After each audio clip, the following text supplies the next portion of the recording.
jetpack. You ready to play Pokemon TCG? If so... Oh, wait, what? Hold up, my voice changer's not working? How about this one? No? No? Okay. I guess we're just gonna have to do this the old-fashioned way. Let's start the show! Hey, everyone. I'm Jed from inthirdperson.com, personal look at video games, board games, and other nerdy pursuits, aka the hottest cabs on Twitch. Meg, what's up? Good morning. How you doing today? Shout outs to Corbles. Thank you so much for the follow. Shoeless and Juked by One Guy. Thank you so much for the follows. Y'all are goated. We're actually nearing a milestone here on the Twitch channel. If you've been following me on YouTube or on Twitter, you've noticed that we've been celebrating getting or reaching 1,000 subscribers on YouTube, and we just hit YouTube partner status. Truly appreciated. Thank you, especially to you in the Pokemon TCG community. You're the primary reason that the channel has hit that plateau, and I hope to continue providing you with quality content that helps you get better at the game and helps fuel your passion for the Pokemon TCG. On Twitch, though, we're 2 follows away from hitting 600, and as we do here on the channel, every time we hit 100 follow milestone, we will pull out. Actually, hold on, let me grab it. Ugh. We got the money gun. We will fire the money gun for the ceremonial 100 follow extravaganza. So we'll keep our eyes on that, and we'll also be looking at the Pokemon stream around 11 o'clock. Apparently is the closing ceremonies. We'll watch that together. We're supposedly going to be getting our first look at the new Pokemon cards from the Scarlet and Violet era. Odds are we're going to see whatever the new sort of major mechanic is. So the equivalent of Pokemon V or Pokemon GX. Some sort of terrestrial. I can't pronounce that word. It's Anyway, so because I was saying just before we started the stream, I have 2 slight variations of the same deck, and we're probably Juked by One Guy. What's up? Welcome. We've got 2 variations of this budget flying Pikachu deck. I'm going to jump straight into matches. I'll explain how the deck works as we go, and I'll do the big sort of deck profile bit at the end, because I have 2 different versions of the deck. I'm not sure which one we're going to go with in the video. So I know I have it pulled up here. There's 2 versions that I have. I'll just run by here. One of them has Pokegears as sort of the draw engine of sorts, and then the other one has Bibarel in it. And I haven't quite decided which one I like more. I think we're going to start with the Pokegear version first and see if we can get some good matches in with that. Yeah, Juked, how you doing today? And let me just make sure I have... Okay, yeah, we're going with this one. So yeah, very, very tired from yesterday's fam jam. How about you all today? How was your Saturday?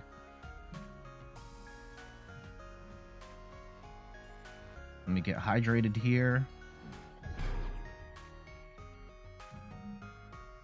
And hopefully we can do some damage with this deck.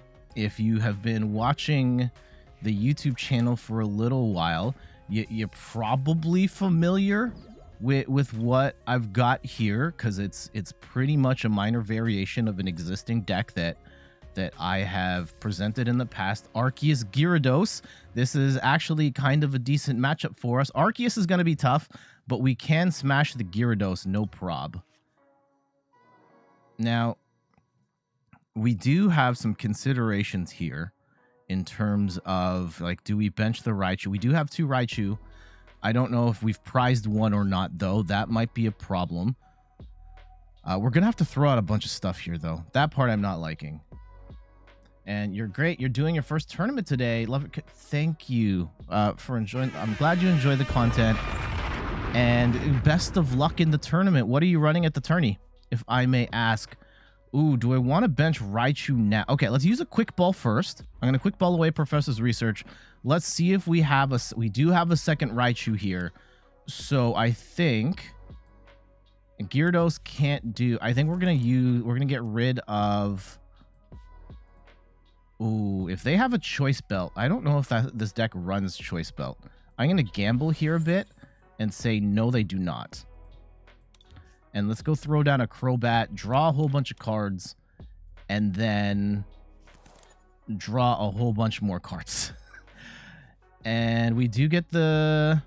Ooh, the second Raichu, though. Oh, we're going to have to get rid of both our right... I think we run Ordinary Rod in this. That's fine. Okay. I think we're going to threaten with... Oh, great. We have prized our Flying Pikachu. Great. Off to an amazing start. Trying to show you all a budget Flying Pikachu deck. We've prized Pikachu V. Oh, there we go. We got the Heavy Ball. Amazing. Okay. So let's grab Pikachu out of there. And I will... Actually, let's go Fleet-Footed. And we will actually put a Path to the Peak in play, which technically hurts us, but it hurts them more. You're playing Ice Rider Palkia? Ooh, spicy deck. I love that. Best of luck. And we actually got an interesting question from someone on YouTube who asked, like, hey, I'm new. Why is it generally considered better to run Palkia straight up than Ice Rider Palkia?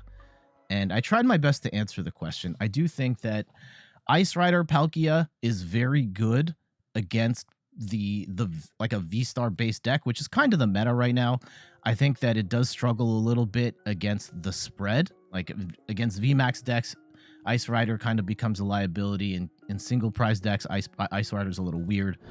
But if you run into enough like just straight up Arceus or Palkia decks, you're gonna be laughing. All right, so they take the first hit, but they don't get to use their Star Birth, which is exactly what we want. Now, can we grab... Ooh, I don't want that. Unfortunately, we are going to have to... Okay, I'm actually going to shuffle 2 Pokemon back in. Let's get the Raichus back. Let's get a Raichu and a Flaffy. And we're going to Marnie here, and we really need an energy. Even then... Oof. This is not ideal. Actually, very bad. Oh, no. Oh, we have bricked. We have bricked. And even though, like, they have a terrible setup here, like, they can't power up a Gyarados or anything, we may have hit a dead end.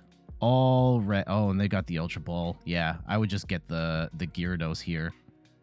And we're probably dead. Damn. And yeah, they're not going to play Gyarados in this game because we're going to hit for weakness. So let's see what we can do. Maybe we top deck something amazing here. Arceus is definitely a challenge. I think if we had gotten set up a little better, like if we had hit something off the Pokegear, we may have been able to do something better, but oof. Right now, looking real bad. Let's see what we top deck here. If we don't get anything good, I think we scoop. We're going to fall too far behind. Okay, Pokegear again. What do we get? We get a Marnie. All right. We're going to... Oh, shoot. I should have attached that energy. Misplay on my part. And no. We got absolutely... Ooh, we can get a Flaffy. There's a bunch of energy in the discard. Do I even want to bother? Okay, let's get rid of... I kind of want all these cards, though. Okay, let's try this. I still think we're on hard times, but for the sake of the argument, Let's try this out.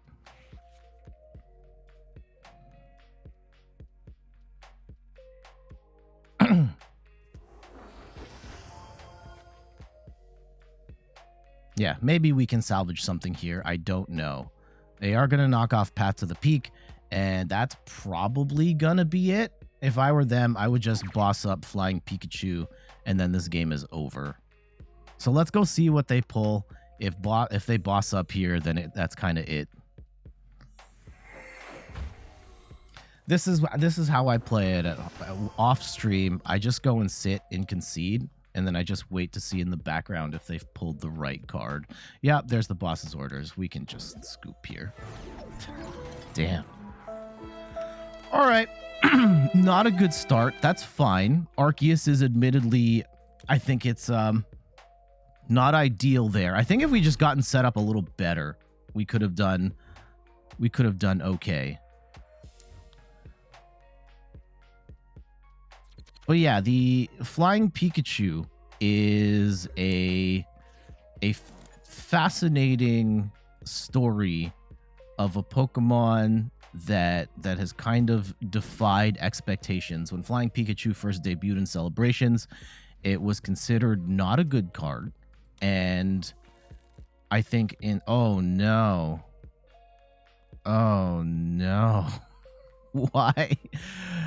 Why this deck? I don't want to. I mean, like, here's the thing. Okay, so this isn't exactly the worst. However, this is probably not the right setup for Flying Pikachu right this second.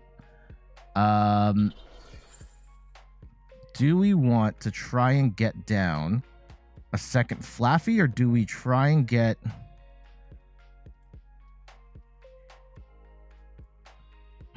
Yeah, I'm gonna take a wider... Try and set up a wider board state for us. Let's get... And we do have Flying Pikachu in the deck. Great. So this is actually... And I probably prematurely freaked out. This is why we like Flying Pikachu. If we can get Flying Pikachu set up, we auto win this game. But can we get set up in time is the $1 million question. Solrock Lunatone does go very fast. I'm going to assume this Mareep is dead.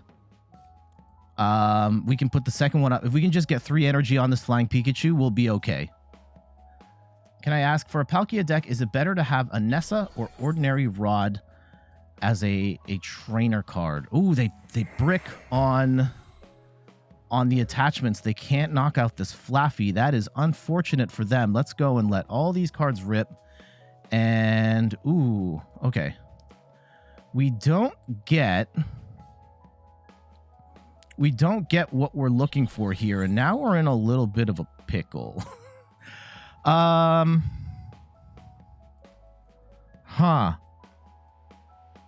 gonna put a balloon on the Mareep, and do we want to Raikou here? No, not right now, and we will pass. I see Bugcatcher Leo, your name looks familiar. Hey, hello, how are you doing today?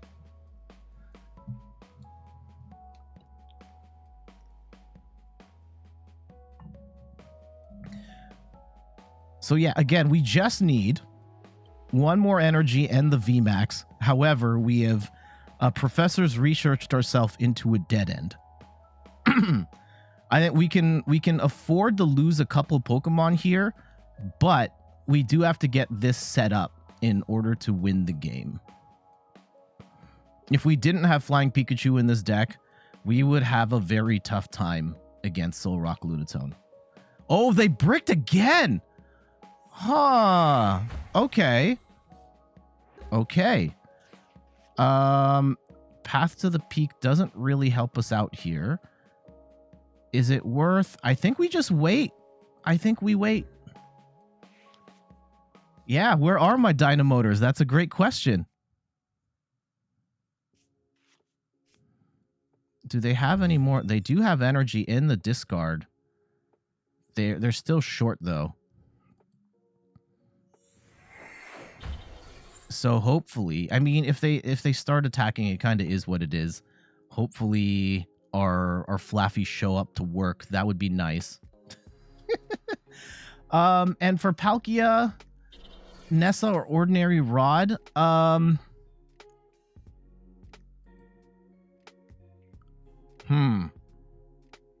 I mean, it kind of depends on what sort of config for like what kind of Palkia deck you're building. What are the oof, now we lose.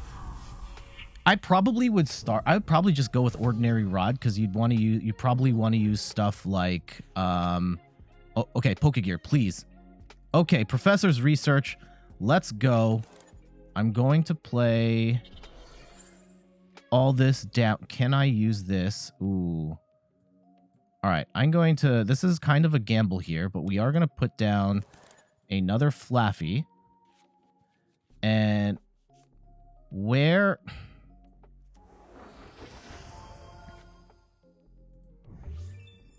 Oh, hold on. Wait. Okay. We have the play. It's 1, 2... discard. We get out Flying Pikachu. And we charge. And now, I mean, they may have a billion boss's orders. Let's just see what we have here out of curiosity. There's our Flaffies. Jeez. Okay. Ugh. And Secret Player, welcome back. All right, so now we're kind of sitting pretty here. I think there's still ways they can win this if they have enough boss's orders.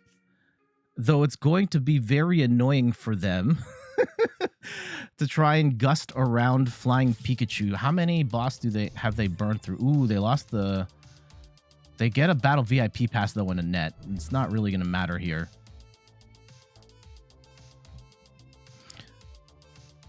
That's it. Yeah, Soul Rock Lunatone. So annoying. Flying Pikachu, one of the best ways to easy beat this deck. And I think most people play Flying Pikachu with Arceus, and a lot of people don't have Arceus. So this is kind of one of the reasons I came up with this version of the deck. A way of being able to farm these Soul Rock Lunatone decks without necessarily having Arceus in your repertoire. And Terrapin Tyler, welcome. How you doing today? And happy Sunday to you. So we did lose one. Okay, I'm fine with losing a Mareep here. They do have Choice Belt. They are going to get a pretty wide setup here. So yeah, maybe benching Raikou was a mistake because we did give them more prizes to work with. And there's the boss. And that's going to be a problem. Okay, so we're not going to bench anything else for the rest of the game.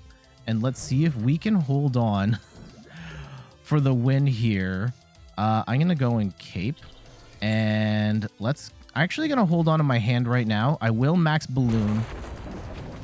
And hopefully we didn't take too long to set up our Flying Pikachu. Because, yeah, they do. If they get 2 more gusts, then they still win. And I really hope we can take out enough prizes before they do that. And I hope they don't have a Palpad in here either. So this game, despite the Flying Pikachu, still not done. And I did mess this up by benching this Raikou.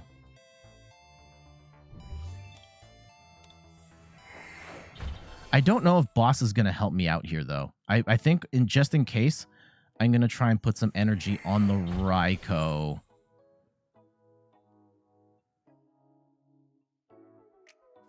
Okay, they're going to put Choice Belt on. Do they have another Gust? Yeah, Boss isn't really going to help me here because against the Soul Rock Lunatone deck, you almost always have to go after the active. They will Rescue Carrier here. I'm kind of hoping that Pokestop helps them discard a boss, but hasn't happened yet. And I think we're still going to knock it off because I don't want them drawing more cards. Yeah, so we let them hit the Moon Kinesis. We will knock that out of the way. We will get ourselves some more cards. Recognizing that I, too, am running a bit low on cards. Ooh, Ampharos is actually a spicy pick here. That might actually be the play. Let's put energy on the Flaffy. And just in case we have to. And look, you're probably wondering what the heck, why is Ampharos in the deck? Ampharos is in the deck for a mill tank answer. Ampharos is here because Searchlight Tail for 2 energy does 90 damage, and your opponent reveals their hand. If you find an energy card there, this attack does 90 more damage. And that is actually 90 damage by itself is enough to beat a Solrock Lunatone, and we got him. We got him. That is exactly... is actually the perfect example for why I've got Flying Pikachu in this deck. Is Max Balloon stops your opponent from attacking if they've got basic Pokemon in their deck, and Solrock Lunatone happens to be like the most popular deck on the ladder, and it fights with only basic Pokemon.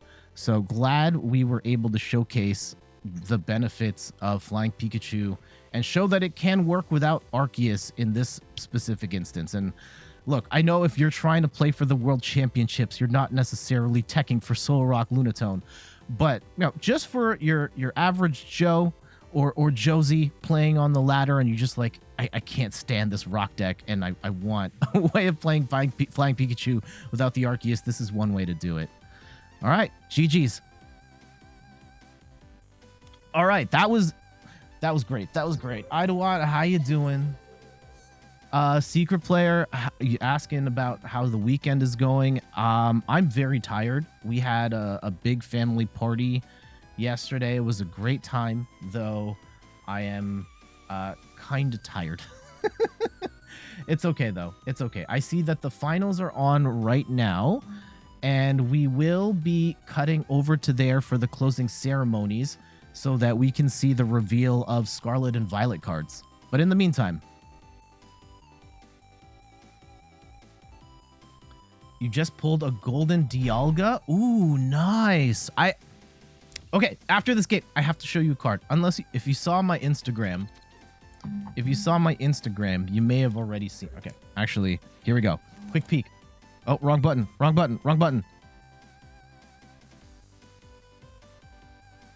Okay. That was an alternate art Dialga V from Astral Radiance. Dialga is one of my favorite Pokemon from the set. I love playing the Dialga VSTAR deck. And I'm not gonna put that in my actual Dialga deck when I eventually build one. But holy, ooh, Regigate. Okay, here we go. This is another one of these matchups that I really wanted as part of this. So we're not going to need Ampharos in this match. I will set up oh, we only have 2 Mareeps. Damn. Okay. I do, however, oh no! We've prized Flying Pikachu! Not again! Okay. We're gonna need to make it a priority to get that heavy ball so we can get Flying Pikachu.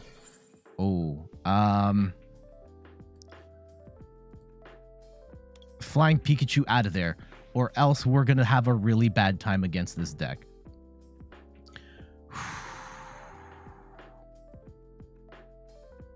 Darn it. Okay, I got so excited. And I was like, yes, this deck is made to shut this one down. And now, oh yeah, if Heavy Ball is prize 2, I'm gonna be a sad panda.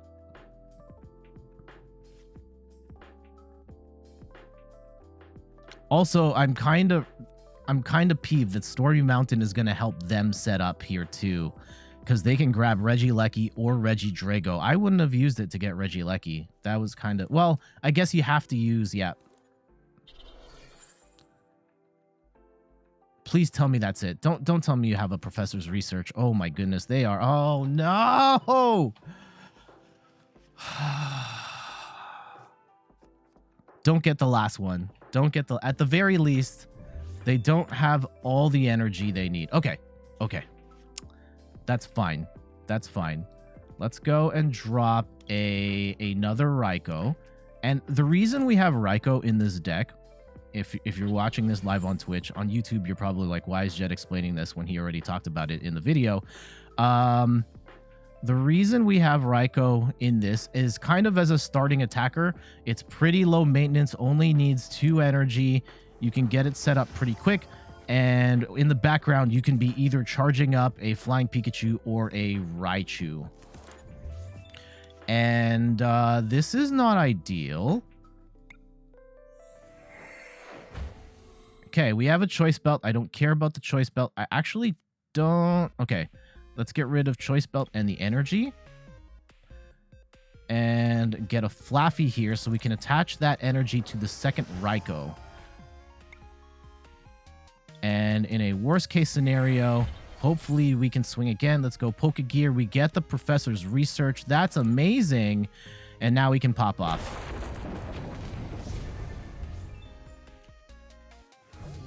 Ooh, there was our Manaphy. And we actually need Manaphy in this match because Regieleki does do spread damage. Oh, they were quick to put the Regigigas back into the... Oh, okay, they have to. Because they need the professor's research their hand. Okay, we have to watch out for this Regieleki. It does do spread damage. Ooh, there's the Registeel. We know Regigigas is back in the day. Okay, Regigigas is coming. Ooh, this is annoying. This is so annoying.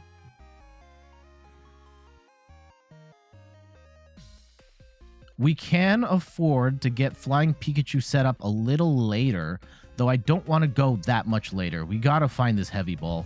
And please, please, please, please don't be prized. Idawat says, we got an air pack with 2 code cards as well as the colors not matching up to the pulls. Oh, weird. I've never seen that before. Okay, they're going to hit pretty hard here. And they are in dangerous territory of knocking out... okay, let's go get rid of all this. And Manaphy, please hold on for dear life. We still don't have...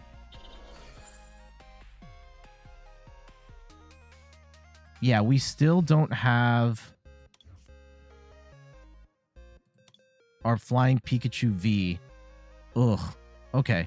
Let's grab... I'm going to grab Raichu here, which isn't actually all that helpful in this matchup. And let's draw a whole bunch of cards. Hopefully, I should have looked to see if we had a heavy ball in here. Let's draw another card. And I think we're going to have to run Path. Okay. I don't think there's any point in putting the cape on the first Raikou, but we do have one for the second. And that hopefully can help us tank a hit. Okay. No! Flying Pikachu, where are you?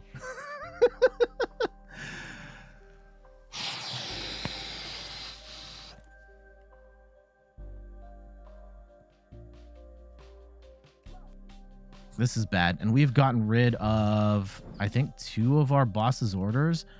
Oh, no. And they're going to get Regice set up. And... okay, this has gotten really bad. I don't know if we can attack for the rest of the game at this point.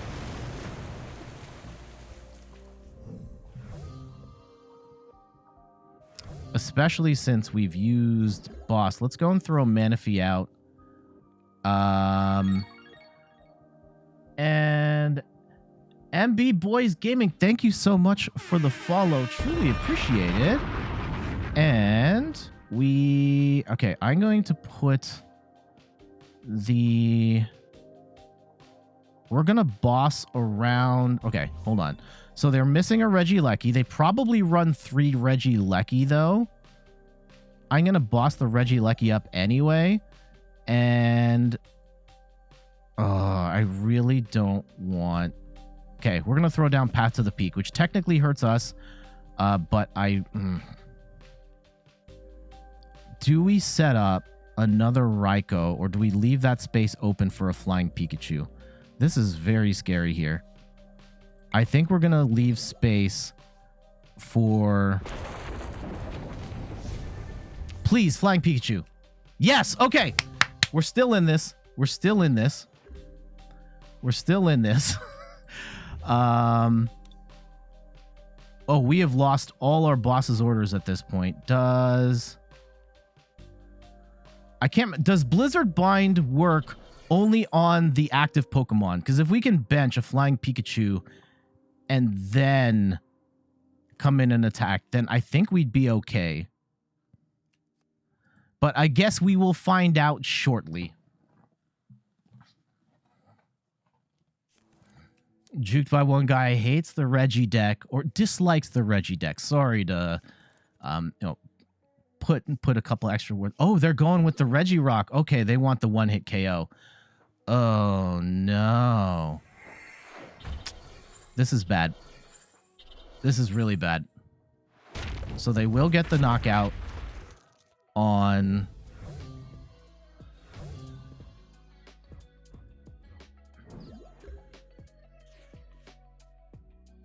Okay, here's the play.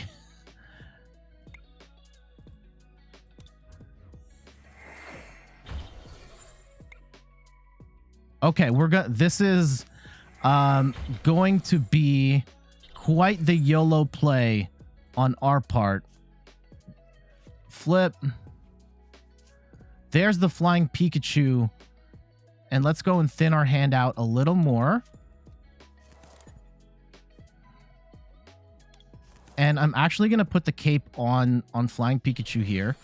And we will fly. If we hit heads... There we go. Okay. Okay. Okay. Wait, doesn't... Yeah, they can't attack me now. Please, please, please hold. No boss's orders. Nothing. Just pass. Just pass. You know you just want to pass. Don't Marnie me. Uh-oh.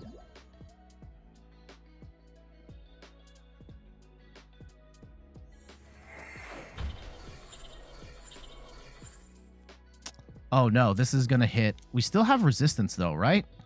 I think we still have resistance to fight. Oh, there's the boss.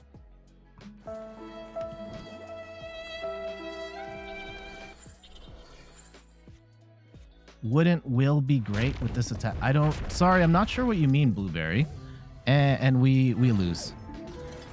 I was really hoping we could... Unfortunately, the 1-1 Pikachu didn't quite work out for us there. Having prized the Pikachu, maybe we consider throwing a second one in there so we don't run into that scenario. Some food for thought. And... Rodolfo's, thank you so much for the follow. Truly appreciate it. The Masked Elite Four that uses, I'm sorry, I am not as much up on Pokemon. You have decks. Oh, please no trading offers or buy sell trade in the chat, please. Guarantees heads. I just don't want that type of conversation in this chat. Yeah, no thank you.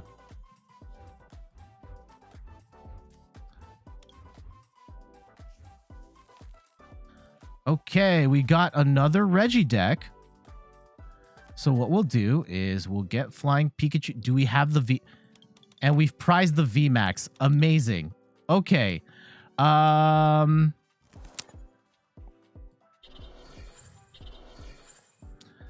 What we're going to have to do then is we're going to have to fish it out of the prizes. And hopefully we can do that soon. Or we're going to be in big trouble. I think we're going to have to bench the Raikou too. Oh wait, I should have benched the Manaphy with Palkia, but Palkia is so expensive. Yeah, Palkia is very expensive. And I'm guessing you watched the. I think I've seen your name. Yeah, I think I've seen your name in the YouTube. First off, welcome. And yeah, Palkia is very expensive. If you've got Ice Rider and don't have Palkia, I think that's fine. Palkia or Ice Rider is still very strong on its own. This is also looking very bad. I don't know if we're gonna get set up here fast enough. If they discard 2 energy, oh.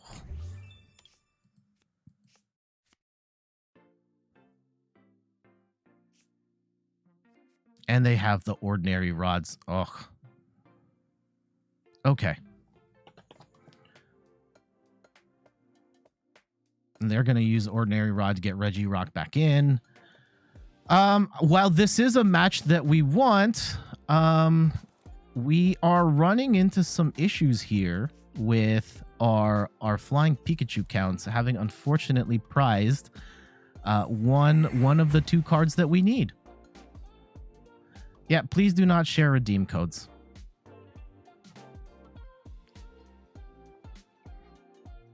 I just don't want that sort of conversation in the chat, please. Okay, I'm gonna get rid of.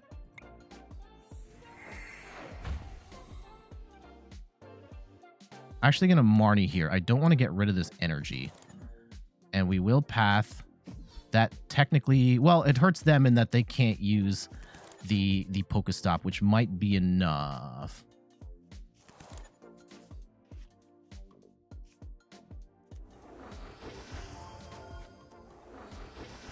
Actually, yeah, discarding the energy in retrospect might have been nice. Okay. We did not get, unfortunately, we did not get the, this is looking bad. They are going to one-hit KO Raikou. We still don't have Flying Pikachu.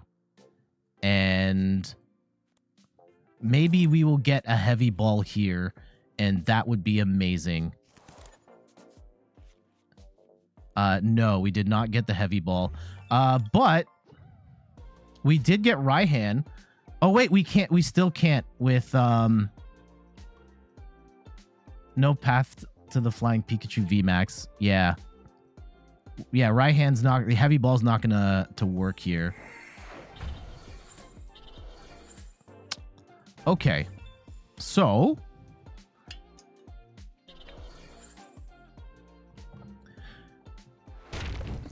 what we shall do, that really sucks.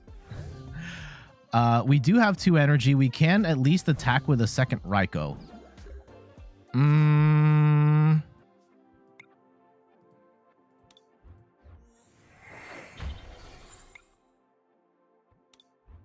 I think we're kind of dead if we don't.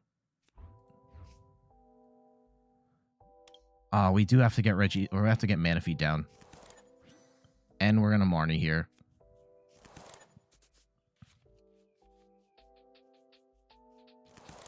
Okay, we will throw on a cape, and hopefully that stalls for 1 more turn. Flying Pikachu is right there, but it's gonna shuffle our hands, so now it's gonna shuffle those up.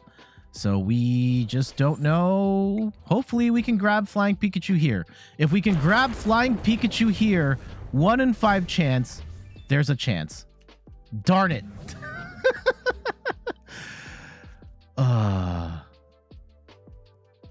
Yeah, I think Ice Rider without Palkia is totally fine.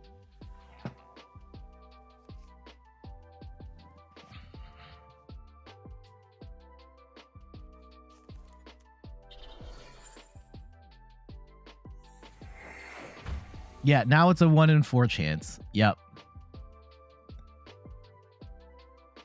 You know, maybe they... Oh, no. Here we go. We're running into the same situation again. Okay.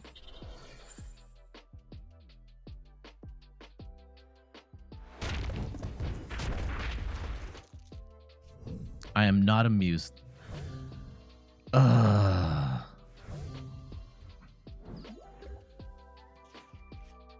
Okay, there's the Raikou, and I think we just kind of have to keep using Raikou here, which is not ideal.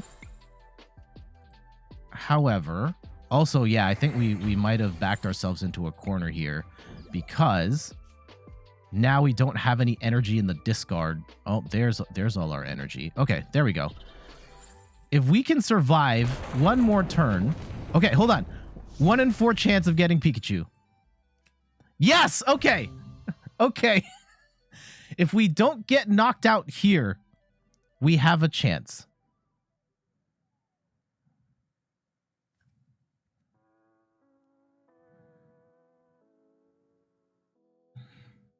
Oh, they're thinking about it. They've lost both their Regirocks here.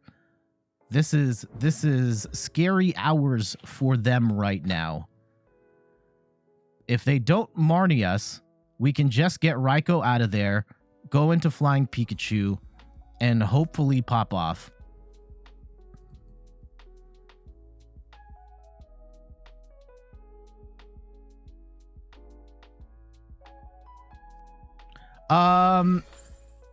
So M-Boys Gaming, first off, please no backseat gaming here. 2, I don't know. I don't need that. I don't want that card in this deck. And I don't even think that's... Is there a card that does that in standard right now? Yeah, 0% chance.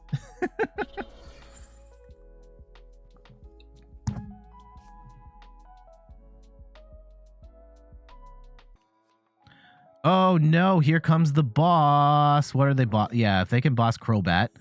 And can they knock out Crobat though? No, they cannot. Uh-oh. Uh-oh. Is it time? Is it time? They burned the boss too early. And now, hold on. Actually, yeah, you can keep that Pokestop. That's fine. We lock in Flying Pikachu, and we pray that they have no more gusting options. They've lost 2 Regidragos, 2 Regirocks. They're in for a bad time here. I think we may have got the clamp down just in time, because now they're also struggling to fill their bench. They do get Ordinary Rod back, but how many boss do they have left? Okay, they might still have one more.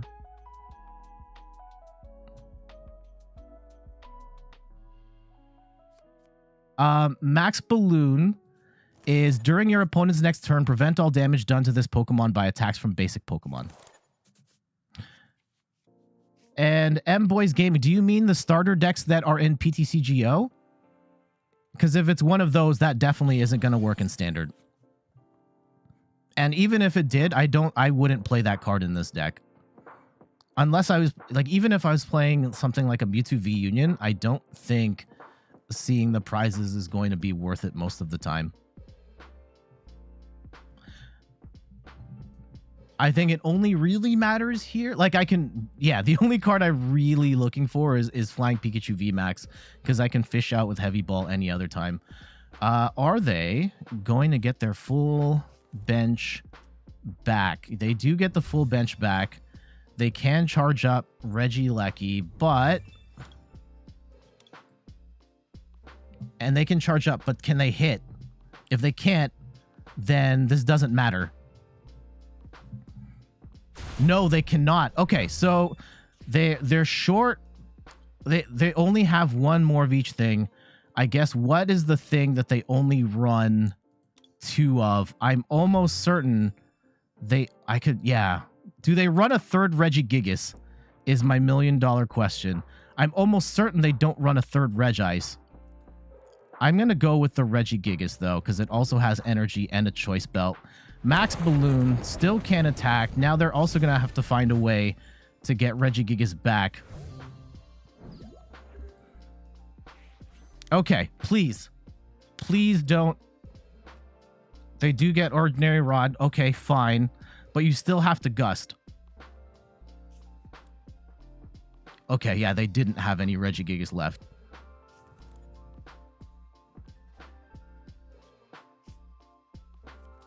Choice belt scoop. Uh-oh.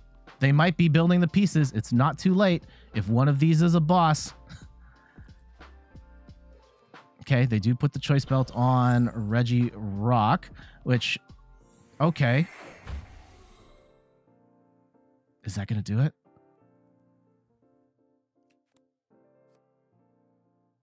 I think they're trying. Okay. What are they going for here? Oh, they're just trying to thin their hand. And there it is. GG's. Woo! So prizing the VMAX was kind of a problem. If you are building this deck, I would definitely consider adding, maybe making this a 2-2 line. And actually, let's look at the deck list here. So right now, I'm only running a 1-1 Pikachu as a tech. You may want to bump this up to 2-2, depending on how much you want to lean into flying Pikachu. Maybe drop a Raichu and a Raikou. I think it's probably fine with 1-1, but I think that's something for you to consider if you're building out this deck. GG's. All right, so yeah, that is the flying Pikachu, the budget version without Arceus. I think it is okay against VMAX decks. I think really some of the most popular decks right now, your Solrock Lunatones and your Regigigas decks are going to have a hard time against flying Pikachu. It might be a little bit to get your flying Pikachu set up. However, once you do, they're going to have a really hard time of being able to gust around it repeatedly to win the game. So there is a way you can play flying Pikachu without Arceus. GG's. Okay. So for the purposes of YouTube, I was looking specifically for Regigigas and for Solrock Lunatone. We got those matches. I'll probably try and play a little bit more with the Pokegear version. I kind of want to show like what Raichu can do in particular, because I think Raichu is an underrated card. But yeah, I think we'll be all right. What would you? Okay, here we go. So Terrapin Tyler asks a great question. If I were to choose what the next level 3 deck is, what would it be? I actually talked about this topic on the YouTube channel. Let's pull that up over here. So on YouTube, if you head over, I actually put that video out not that long. Where is it? This one. What are the next Pokemon TCG League battle decks? And I go through what I think are the most likely candidates, judge their viability, and throw out some options in there. What would I like to see? I'd love to see an Arceus one. I'd love to see a Palkia one. I'd like to see a Mew one if they fudge the rules of what a League battle deck is. Those are kind of my picks. Would probably Dialga. I think Dialga of those has the best chance, and I would love to see a Dialga deck. It may not be the strongest deck, but it is right now my favorite deck to play. All right. Let's go back to the game. And, actually, hold on. Oh, I don't have to change the output. What am I doing here? Where are we in the Pokemon? Okay, so the VGC finals are still going. We've still got time to play. I do want to live react to the reveal of the new cards. So we'll do that a little later. I think it's 11 o'clock Eastern time when they're doing that. Okay, let's keep going. Oh, wrong button. But yeah, I'll throw that question back to you. What, and this is for everybody, what League battle decks would you like to see? And I think, again, it's easy to just say, I want an Arceus Flying Pikachu Hisuian Decidueye League battle deck. And I think that's a little too much of a cop-out answer of just like, I want the deck that has all the ultra rares in it. I think, yeah, considering how the format of League Battle decks, where it's the level 2 has 2 Vs and 2 VMAXs, and the level 3 has 3 Vs and 3 VMAXs, like what decks would work in that format? Or if you want to loosen it up a little bit, a level 2 has 4 ultra rares and a level 3 has 6. Under that format, what would you want to build? And we are up against a trolley deck here in the APOM.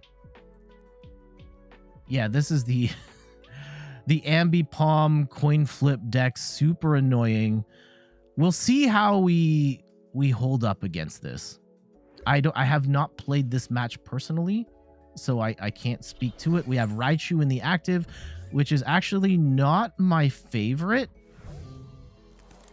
But we'll see what we can do here. We do get a Marnie, and I kind of don't want a Marnie right now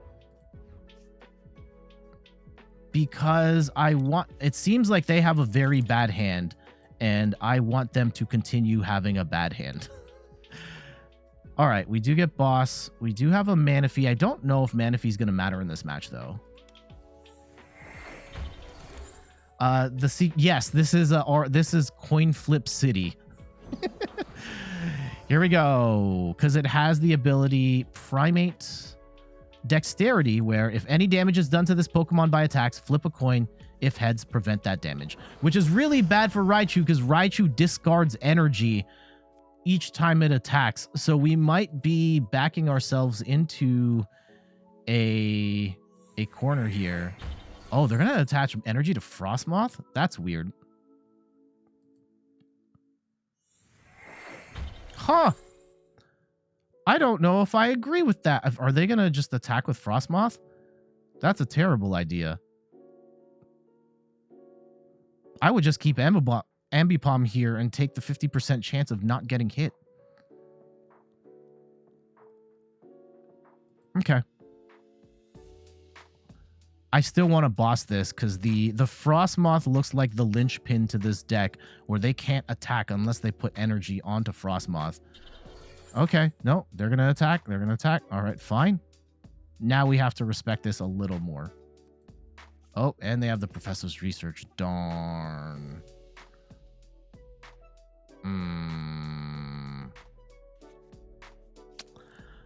Uh-oh.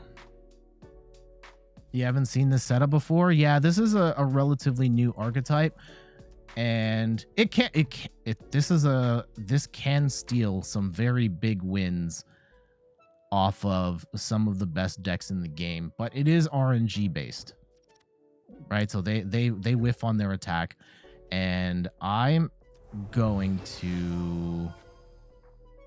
gonna put some energy onto the.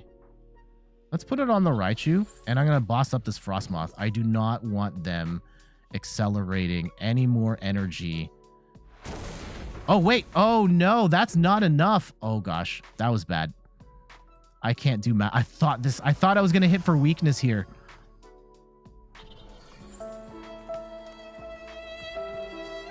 I'm an idiot. Don't clip that. We're not putting that on YouTube. Ugh.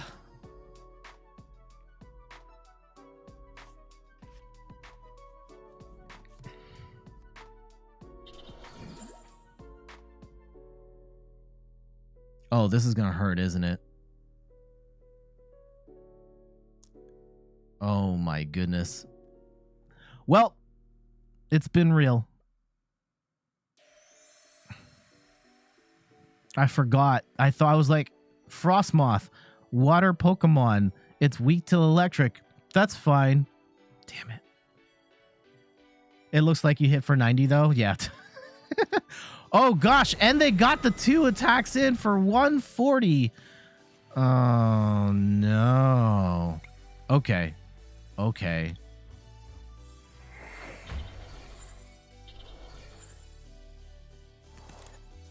Here's how we're going to play this.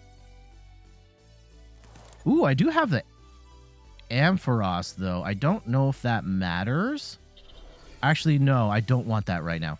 So what we're going to do, I'm going to assume that this Raichu is dead. So we're going to attack with this, and hopefully... Hey, we got the KO. We'll take that. We'll take that. Okay, worst case scenario, we can attack again with Raikou.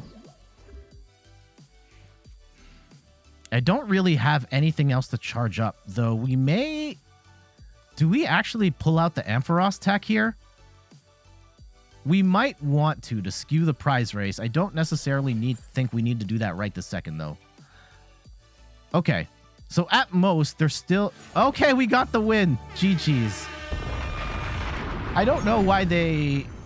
I guess they probably saw themselves as being in a dead end, but there was still a chance that even if they whiffed the attack, that I would whiff my next attack. But we'll take it. We'll take it. GG's. All right. I think the deck is actually doing... We're doing okay at the moment. The Arceus deck... The Arceus match was very sad, and I wish they had they were smart to adjust and not put down the Gyarados. And Arceus, generally speaking, is tough again with this deck. Part of why I shied away from this, like I've built this archetype, had this archetype going from a while ago. However, the big problem is Raikou getting one-hit KO'd. Raikou and Raichu getting one-hit KO'd by Arceus. And we just don't like seeing that. So, okay. We'll stop here. I think we're up against Dialga, is my guess. And if we are up against Dialga, then let's see how they play this. I don't hate our chances against Dialga. Flying Pikachu can stop Zacian if it comes down to it. And, ooh, Dialga with the Magnezone. And Raichu can one-hit KO Dialga VSTAR depending on how we set up throughout the game. I think it's going to be important for us to path to the peak here just to slow down the Genesect. Even if that means we don't get to do our fleet-footed. Oh, look at that. That alt art. That Dialga alt art. Yeah, sorry. I had to flex. I had to flex one time. I was still shocked when I pulled that card. We pulled it on... When was this? On Friday, I bought some packs. And then... Yeah, I saw it. And I was like, oh, we got something. And then I'm slowly sliding it up. And I see the colors. And my hands were shaking. The second flex. All right, that will be that's the last flex. Oh my goodness. Yeah, we have to stop this Greninja. It is out of control right now.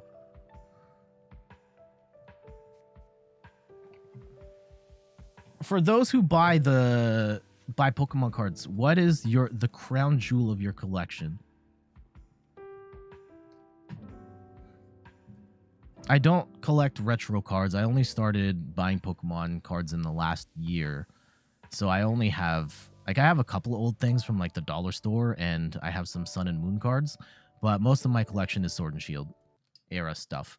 The Dialga's up there. Dialga's up there. I have... But the big cards are probably the... Okay. We're going to attach energy here. Let's go in fleet-footed before we lock that option down. And I'm not going to put the Crobat out. I'm not going to put Crobat out. Because I'm only going to get 2 cards and then I leave myself open. No, we'll let it rip.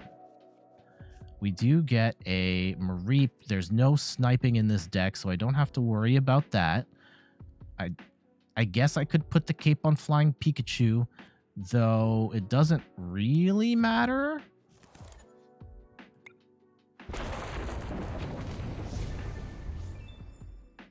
Because if we get the VMAX setup, right now our setup is not so hot. We do get a Raichu, and I'll put the cape on that. What I really want to do here is gust this Dialga into the active and force them, because they really want Dialga on the bench to charge it up with stuff like metal. I guess they don't need to. With this version of the deck, they don't necessarily need to, because they are fortunate in that they don't have... Here we go. We're going to... Oh, I can also put Manaphy down to 20, 40, 60, 80, 120, 40, 60. The Manaphy's not going to matter here, so we'll just swing for 160. And now let's see how they play this out. If they do get the rare candy into the Magnezone, into like that whole Wombo combo, we're kind of screwed. But yeah, we'll let them do the metal coating. That's actually not... I would have... Yeah, putting all the energy on the Magnezone feels like a terrible idea. I don't agree with that at all. We still don't have a Flaffy anywhere in sight. I don't like this at all.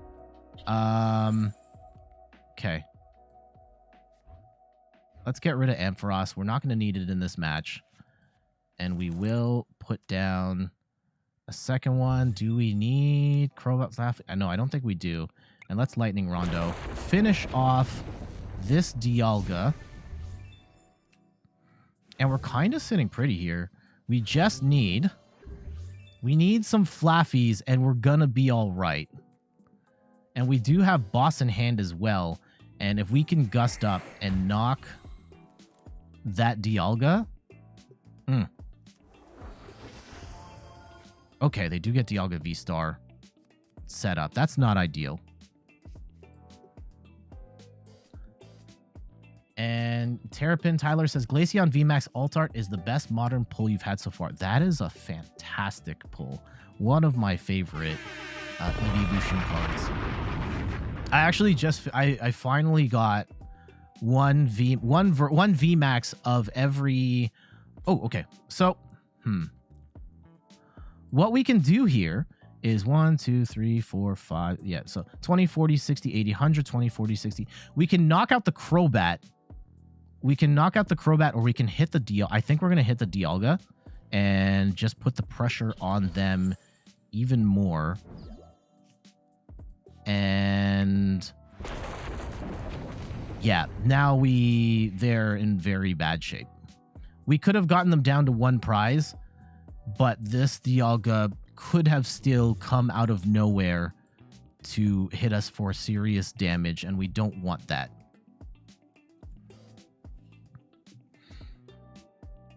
And Idawat says, so apparently the favorite card of my friend I'm staying with him for the weekend, is a Groudon Gold Star from Delta Species.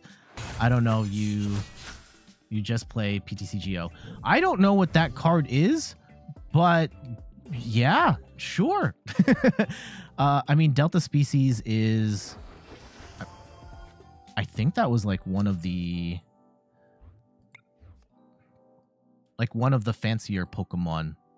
Okay, we got the win. We got the win. So yeah, there we go. Dialga VSTAR. Raikou kind of single-handedly took that. And yeah, Raikou low HP for Pokemon.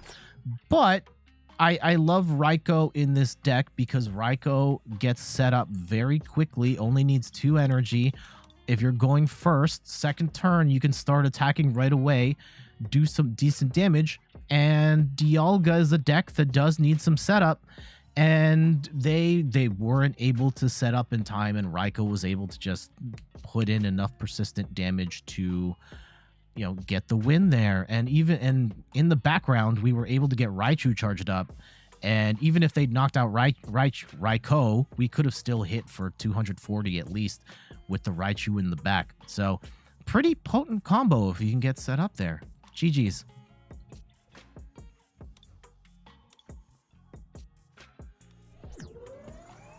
Yeah, unfortunately, I used to have a third camera that was set up here. Oh, we actually got some packs.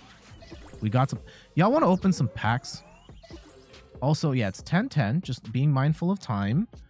The championships are still going. So let's go and let's open some packs, shall we? I think we've had a pretty good run with this deck. I'm actually kind of surprised. Like, I shouldn't be surprised. Like, okay. Here, full disclosure. Like, I've played versions of this deck a lot. And we are batting 55 to 109, like slightly above 50%. And I think 50% is totally fine for a deck to be performing at. And yes, it's not necessarily a top tier deck, but it functions. It functions when I don't prize my Flying Pikachu. It's got a game plan for the beginning, middle, and end of the game. And yeah, it does fine. It does fine. All right, let's open some packs. There is something I do want to discuss on that front, though. I did want to talk about the conversation about top tier decks and do you have to have a top tier deck in order to like even play the game. I feel like as a new player, it can be very intimidating to once you just hit the ladder for the first time and you just get destroyed by everyone playing these decks that have ultra rare cards, and it can feel like you just don't have a chance. And I wanted to discuss that as a subject. All right, we actually have a decent amount of packs here. We got 5 Astral, 1 Brilliant Stars, 1 Chilling Rain, 1 Evolving Skies, 2 Fusion Strike. Let's go and open. Let's go oldest to newest. So let's go with Chilling Rain. This is where I started playing Pokemon TCG. I think the only thing I'm really looking for here at this point is the Gold Snorlax. So flip them. What do we get? Is the gold? Okay, Blaziken V, not bad. I actually have 1 V. I think I have a VMAX. So this is actually not bad, and maybe we can build something with that someday. 9L Daniel, welcome back. Trading card games were so much more fun before the internet was a thing, when people didn't just look up the best decks. I didn't play the trading card game. I've only started playing trading card games in the last year. I think there was always going to be a meta, and people were going to find the best stuff. I don't think, like, regardless of what game you're playing, there's always going to be a meta. There's always going to be the best stuff. Trading card games do get a little weird in that if you don't have the cards, then it can kind of be a problem. I think for the purposes of playing, online or even locals, you can put together a good enough deck to get by and have fun. If you're trying to win the world championships, you might need some better cards, but I think the game's at a point right now you can do okay without having the best stuff. And we'll get into that in a little more detail. Here we go. Used to play Magic back in the day. It was very different because everyone just threw random stuff together. Yeah, I think there's definitely a charm in just kind of here's the cards I have and try and figure out what I can do with these cards. And I think there are people that like that. When I started playing Pokemon TCG, I was playing with the pre-made decks, and I was having fun, but then when I'd play against other decks, I stopped having fun because I hated losing. And so I started to learn how to make better decks, and ultimately I think I have more fun playing good stuff than I did playing bad stuff, especially against this level of competition. Ooh, Crabominable V, the full art. Okay, not bad, not bad. This got top 8 at Worlds this year in a Palkia deck. And there are some budget decks that use Crabominable to great effect. So this is not a bad card to pull at all. All right. Though I will say, in a world of online, if you're playing the online game, I think actually any sort of competitive game, I think at a fundamental level, any sort of competitive game, the point of the game is to win. And you kind of have to build your deck or whatever game you're playing. Like the core of it is trying to win the game. All right, Brilliant Stars. The fact alone that I can tell what deck my opponent is playing by just seeing their starting Pokemon is predictable and boring. I mean,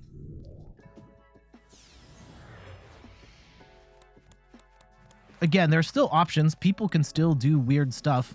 But you're generally speaking, if you want to give yourself the best chance to win, you play the best things. And that is not necessarily a trading card game. That's everything in any sort of competitive game. You're playing the VGC. You're probably playing the top tier Pokemon. You're playing a fighting game. You're playing the best characters. You're playing Overwatch. You're building Goats comp, and so on and so on. So I don't think it's necessarily fair to, bash TCGs with that particular stick, because like whatever game it is, you're playing in the NBA. You're skewing heavily at this point towards the 3-point shot, because the 3-point shot is worth more than 2. Not trying to bash them. Okay. I just wanted to have I think it is very easy when people are just like, oh, top tier. You're just being a senile old man ranting about the good old days. Fair enough.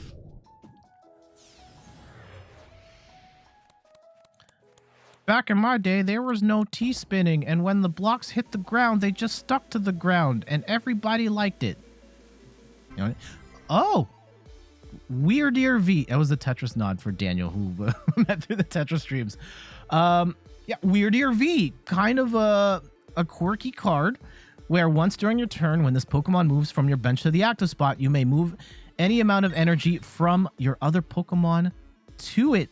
And this move, Psy Shield Bash, can do 40 damage times the number of energy you have. So this could potentially one-hit KO something if you're playing a deck that has a ton of energy acceleration, something like Arceus and so on. And thank you so much, Lefty, for the follow. Truly appreciated. Oh, hold on. Am I reading this correctly? Did we do the thing? Did we do the thing?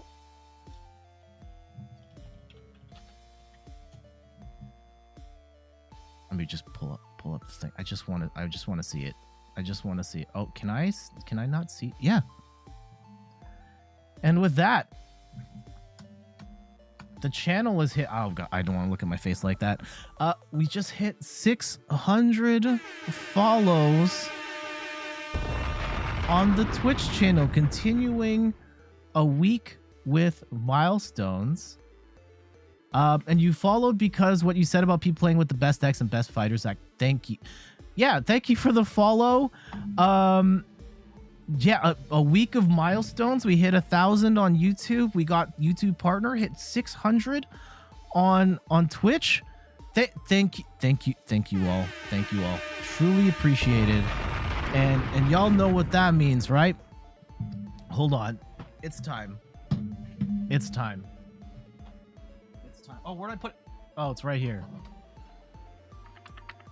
It's money gun time. All right, so this is what we do. Every 100 follows, we make it rain with the money gun. Thank you again all for your support. Truly appreciated. Much love to you all. This one's for you. Let's let it rip. I got battery in this, right? Yes, here we go. Woo! And oh, I saw another follow, Terrapin Tyler. Thank you so much for the sub. Hold on, we gotta shoot one directly at the cap. Here you go. There we go. One more time. Oh, I'm gonna have to clean that off the desk. Oh. There we go. Making it rain. 600, and that's all right. We just emptied the clip. There it is. Again, couldn't have done this without you all. Truly appreciated. Thank you. All right. I'm gonna need a quick sec to pick the bills off the floor. I'm not gonna pick them all up, but yeah. I guess we can keep chatting with the thread about like competitive games. And I think it really bugs me. Uh-oh. I don't know if the channel points are working. Are they working? Oh, no. Channel points were not working, and I must have missed that. Let me give everybody their points back, and we'll fix that. Sorry, homies. Yeah, competitive games. And I remember, like, the Fall Guy, I've gone on multiple rants about that sort of conversation about competitive play. And I think that time to make 100 accounts to follow before Jet cleans. Oh. Okay, hold on. Give me a sec. I'm gonna clean up the ones immediately around my desk. And then we'll keep chatting. But like, at its core, if you're playing a competitive game, especially in an online space where you don't necessarily get to set house rules for how competitive things get, you should assume that people are playing to win. And if you want to play the game, you should be trying to play to... You can also have fun while trying to play to win, but if you're going into a competitive thing knowing you're not using the best stuff or the stuff that gives you the best chance to win, that's kind of on you.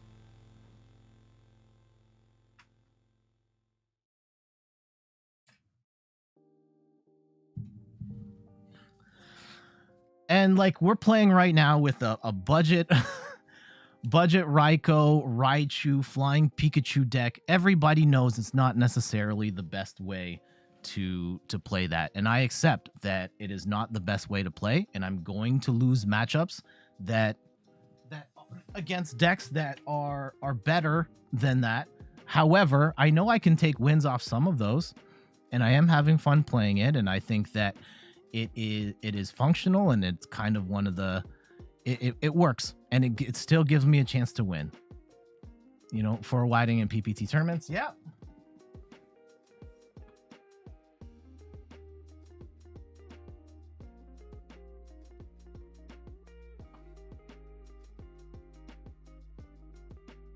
I'm not going to pick up all the bills, just the ones immediately around me. I don't want to run the bills over, because when I run the bills over, they get crinkled and they get jammed in the gun. A lot of players refuse to 4-wide because it looks good. It's looked down upon, but when there's prize money on the table, there's no shame in seeing the best strategy IMO. Yeah, so for anyone that's not familiar with what 9L Daniel's talking about, he's talking about Tetris 99 strategies and Tetris strategies as a whole. In competitive Tetris, there's the 4-widing is to build a stack so that, you know, a Tetris board is 10 wide and you build like 6 wide, and then you can create combos with the remaining 4. And it's a very effective way of scoring some huge combos along the way. And yes, there are people in the community that scoff at the use of that particular tactic, but if you want to win the game, then that's generally a way that one of the best ways of giving you the best shot at winning. Is it impossible to win without 4-widing? I mean, you can win without it potentially, but the person who's really good at 4-widing is probably going to have a better chance of winning. And I think that's something you have to accept.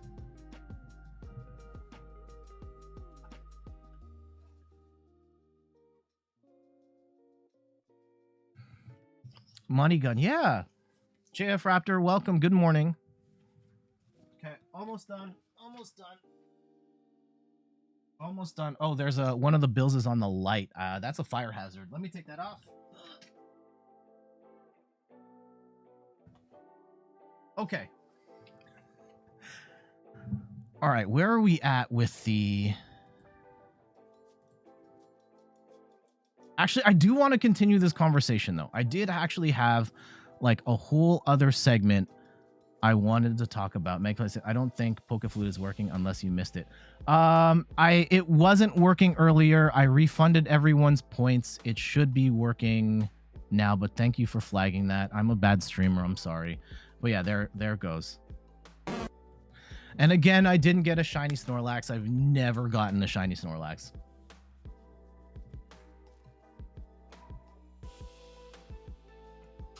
Okay. Actually, let me set up for this next segment. And yeah, everybody, if you want to get your PokeFlute attempts in, trying to get that shiny Snorlax, now's a great time to do that. Oh, Idawatt, I'm going to refund yours because I think yours didn't go. Yeah, that one went to Meg. Here we go. 2 cards. Oof. Oof. Okay, so I have two more locked packs I can open. Confused 24/7 going for it. Lefty go. Okay, that one was okay. So lefties didn't work that time. Oh my goodness. Everyone trying to go for it. Hold on. Wait. I may need to put the timer in now. Okay, Radiant Halucha and Registeel. No. All right. Last one. And then let's have a chat about Pokemon TCG decks. Do you need the best cards? Yes or no? Here's it. Oh, we love Irida in this house. And another Hisuian Decidueye. Okay, so this wasn't all bad. We got another copy of Irida. This is one of the best trainer cards in the game right now. And we did get a full art Crabominable, and that's not bad either. All right, I wanted to have a conversation with you about, since we're talking about like competitive play, and I think there was a conversation I wanted to have about like, do you need the best deck to even compete? All right. Let me think about how I should have came a little more prepared. Every time I come into the stream, I used to be good at writing notes. I have a notebook that I would write, like, here's kind of my talking points. I've really fallen out of habit of doing it, and now I just kind of wing all of these, which isn't necessarily the way to do it. One of my points of streaming advice, I would say, is that you should go into every stream with some sort of game plan of things that you want to do and things you want to talk about. I knew I wanted to talk about this subject. I probably should have had a little more of an idea of like how I want to structure this, but at the very least, like, have a game plan for what are we playing, what am I trying to achieve today, and try and communicate that with your chat. Like, this is why you should care. And then have some stuff to talk about along the way. What did you have for lunch? How's your weekend going? All of that type of stuff. All right. The Pokemon World Championships just wrapped up. Congratulations to Andre winning with an awesome Arceus Flying Pikachu Hisuian Decidueye deck. Maybe not the best deck that was in the tournament, but it was the best deck for the tournament because it countered Palkia really hard, countered Arceus pretty hard, and those were it was the deck that beat the best decks, which is amazing. But like, let's go scale this back a little bit, right? You might be just starting out the game and you're playing with the pre-made decks that the game gives you, and all of a sudden you go on the ladder and you're just getting destroyed by decks that have just ultra rare card after ultra rare card after ultra rare card. And it feels like, and I've been there, when I started playing the game, everyone was playing ADPZ, Arceus, Dialga, Palkia, and then Zacian. And I was getting wrecked. And I thought at that time, like, oh, this game is impossible. I don't have good cards, therefore I cannot win. And I think I've come to learn that yes, there are definitely advantages that certain cards have over other cards. But if you're not trying to win the World Championships, you're just trying to have a good time, get some wins so that you can unlock the in-game rewards and feel like you have a chance in battle, I don't think you need to worry too much about having like an Arceus deck, a Palkia deck, and so on. Right now today, we have been streaming with a Flying Pikachu deck. I know Flying Pikachu is in the World Championship deck, the top 2 decks. But we're not playing it with Arceus. We're playing a deck that has Flaffies, it's got Raichus, it's got Raikos, and we're doing okay. And I can even show with my record here with this deck, and I've been practicing with this and making tweaks and adjustments to try and make it the best version of this deck that it can be. We're just over 50%, 55 wins and 109 games. And like, that's for a lot of decks, getting it to where you can win at about 50%, that's fine. And I think that I wanted to show some other examples of sort of budget decks that don't necessarily have top tier cards that have done well. This is from the World Championships. This is Arceus, right? So yeah, say what you will. Arceus is an amazing card, but it's Arceus Aggron. Arceus Aggron VMAX got 13th at the World Championships. No one plays this deck. No one plays this deck. And I don't know this player's particular motivations for running Aggron specifically. Like maybe they're trying to farm Ice Rider or something, but this would not be considered a top tier deck, and it got 13th at Worlds. Not saying that you can just put together any sort of deck and win, but you don't necessarily have to play the top tier decks to do well, right? Here is a Radiant Charizard deck. It's only got one Zapdos V, and all of these look like regular cards otherwise. This is an incredibly strong deck. Here's Hazy Cats, and you probably recognize this deck list because this is the deck list I borrowed for the Shadow Rider and Mewtwo list. She only plays this deck, and you can watch her play this deck pretty much on stream all the time. She loves this deck, the only deck she plays, and she's been constantly trying to refine it, and she won.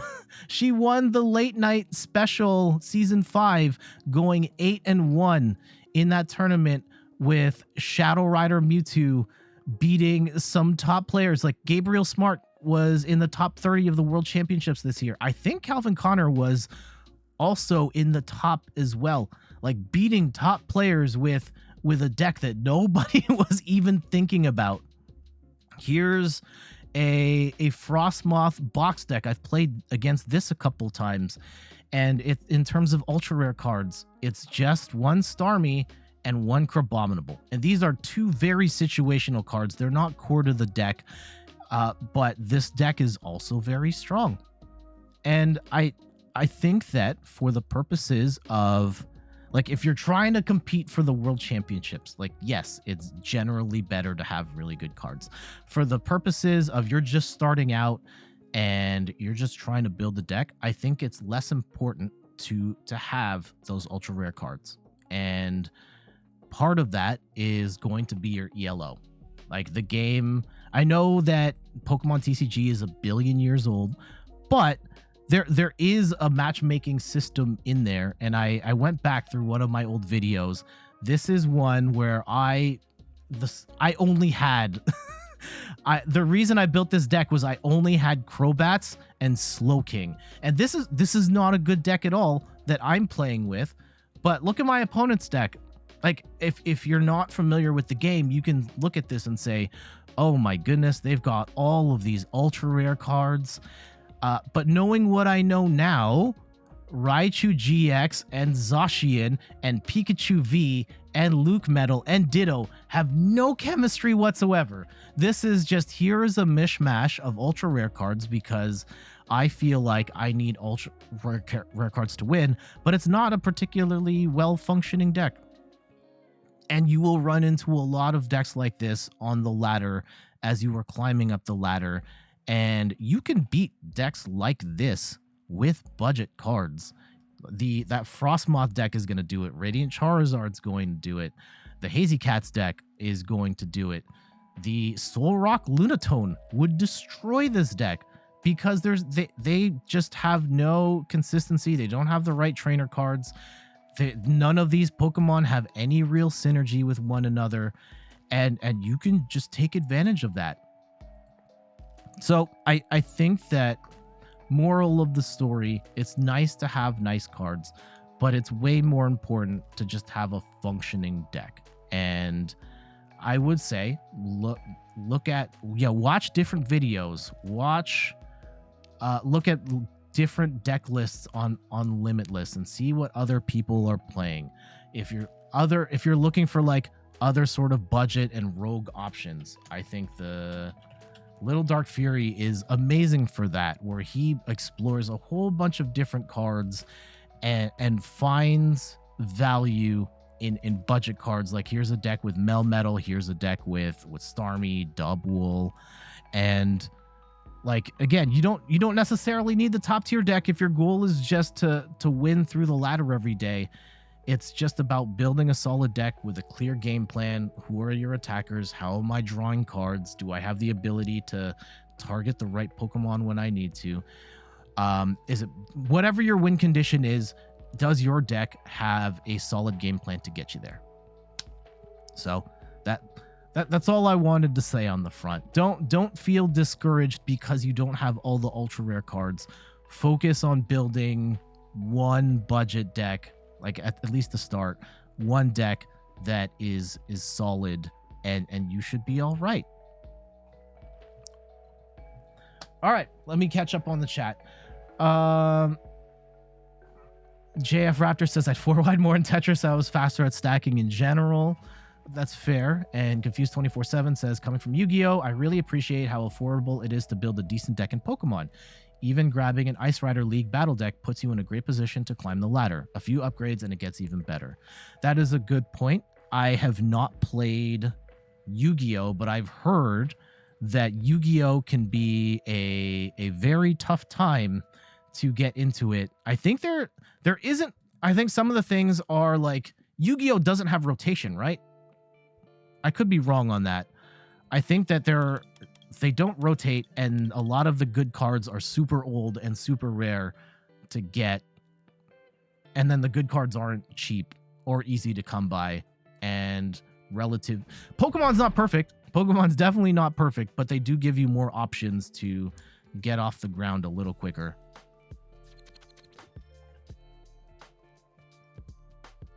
All right, let's get a couple more matches in here. And the opening ceremonies for the Pokemon TCG should be happening soon. This is depending on what we're up against.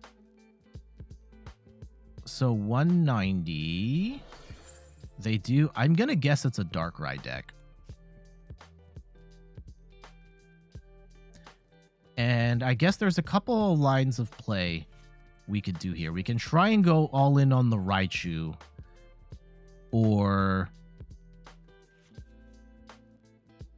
try and set up a different attacker. Oh, it's a Eternatus. Okay. Interesting. Okay. Raichu's actually kind of good in this match.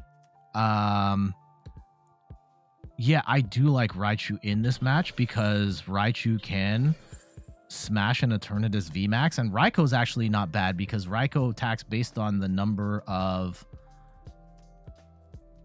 Ooh.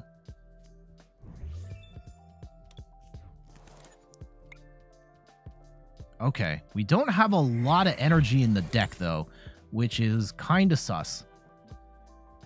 If we can have a Raikou or a Raichu at the end of the game, and I got rid of my Ordinary Rod, that's bad. I shouldn't have done that. If we can have a Raichu up at the end of the game, we will be all right.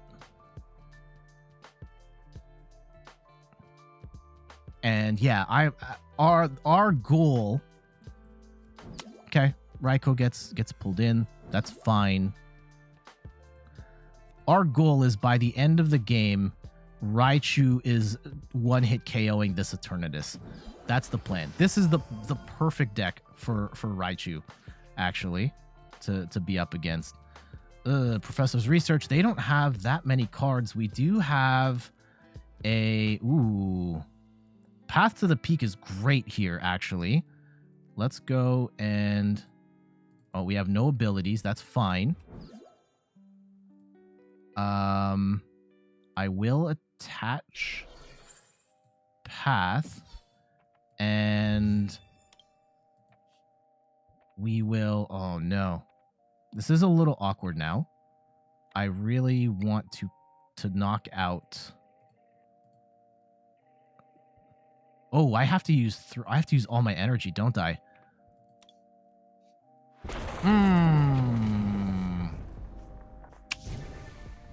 That may not have been the right move. And I really don't want to get rid of all my energy. And I've kind of boned myself here too, in that Path to the Peak stops me from drawing more cards with Crobat. Oh, and they just concede. Jeez. There we go. Okay, here.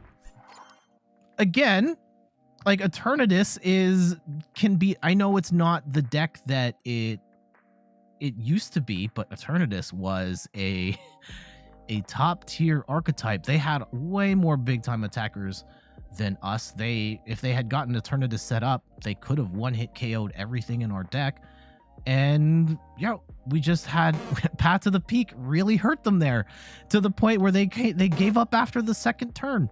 So just another example of you don't necessarily need the best cards to win here and there. So GG's.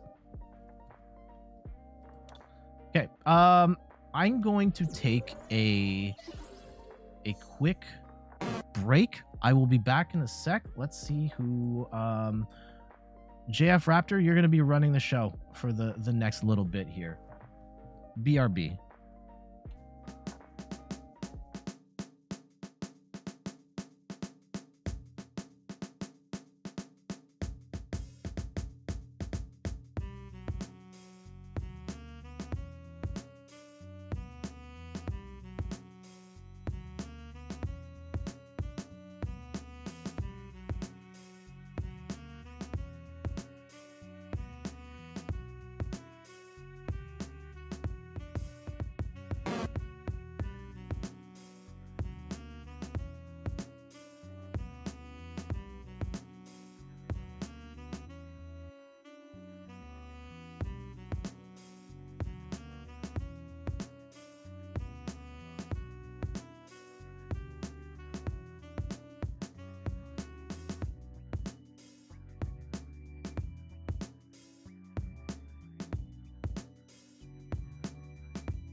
Hello.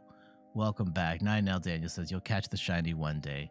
Hopefully I will one day too. Oh, darn. So the closing ceremony should be happening soon. They're still playing. Okay. They're still playing right now. What's I don't know anything about VGC, but we've got an Incineroar and Groudon versus Calyrex and I don't know which. Okay, Gastrodon's coming out. Got it. All right. I think we've got time to get a game or two in before we go to the closing ceremonies of the Pokemon Championships, where we will get our first look at Scarlet and Violet cards. They'll probably also have new Scarlet and Violet information, like the video game, and that would be exciting. Possibly seeing some new Pokemon, maybe some talk about competitive features. What else do we have to do? I do have to do the rundown, like the deck profile of the deck we're playing today, and show, just to talk about what it is, how it works, and so on. Did win the coin flip. What are you hoping to see in the closing ceremonies? Whether it's TCG, VGC, maybe they make a surprise announcement that Pokken Tournament is not actually going away from the tournament scene. What are you looking forward to? Okay, double Raichu is not ideal.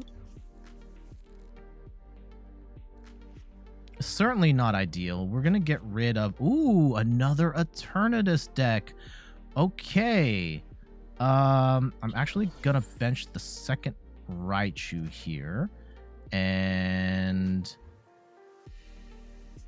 Let's go and Ultra Ball away. All that for the Crobat. I don't want to use Flying Pikachu here. Flying Pikachu is actually a bit of a liability. What we really want... Tell me what you want. Oh, gosh, we've prized 2 Flaffies.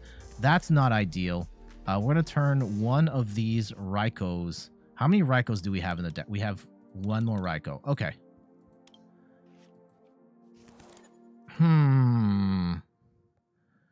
Do I... Okay, let's charge. We might have to go Raichu on this one. How did I see what my prize cards were? Heavy Ball. Hisuian Heavy Ball lets you look at your prize cards, and then you can take a basic Pokemon out of there. But then it shuffles the prize cards, so you don't necessarily know what you're up against. Or what you don't necessarily know what to pick. Okay, so Eternatus, see Samurott. If we can get a path to the peak here, that would be nice. If we can get some energy in the discard, that would be... the most we're hitting is 210 on this Eternatus, so that's not ideal.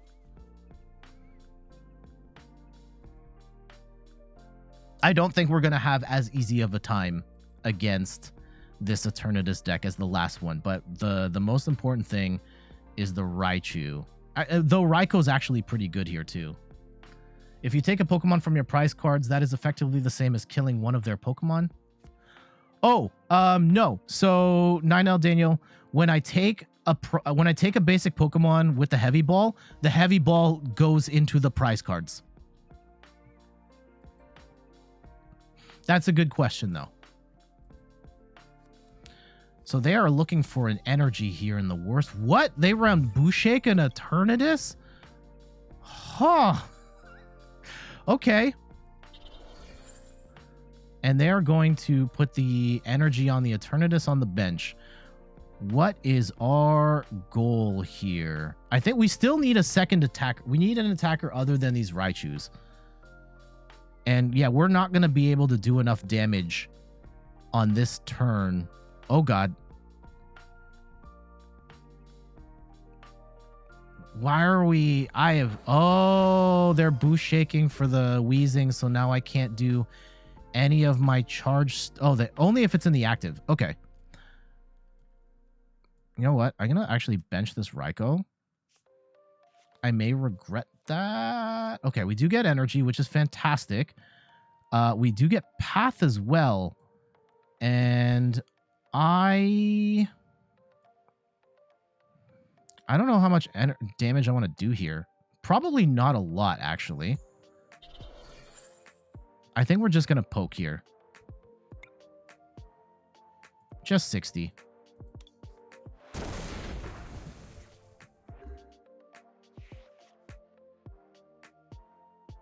And hopefully we can get something going here. They do have Samurott.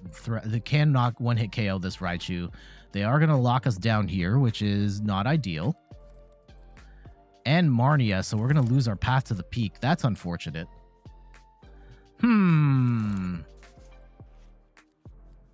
Okay, Cape's not bad. Flaffy is good. Oh, and we just get the win. GG's. All right, Raichu the Eternatus killer. Can't stop, won't stop. Can't be denied. Let's see where the... Okay, they're still going. We've still got time. We've still got time. Let's see if we can get a couple more. Like maybe one more good game in. We're on a 5-game win streak with this deck. Man, here I was. And look, not all of those have been pretty wins. Not all of those have been pretty wins, but I was genuinely concerned that this deck was not going to perform well, because I've had some very shaky days with it. But right now we're rolling. All right, Secret Player upgrade in the stream. As you can see, we're running an 8K now, and Snorlax has taken over. All right, here we go. This is not a bad setup. We do get a Raikou and a Mareep on the board. And we've got an energy attach. Ooh, Soul Rock Lunatone. Okay. This is the match we want. Are we going to be set up fast enough? We do have the Flying Pikachu V and VMAX in our deck. Thank goodness. and now we wait. Okay. So they're not going to be able to knock us out in this first turn.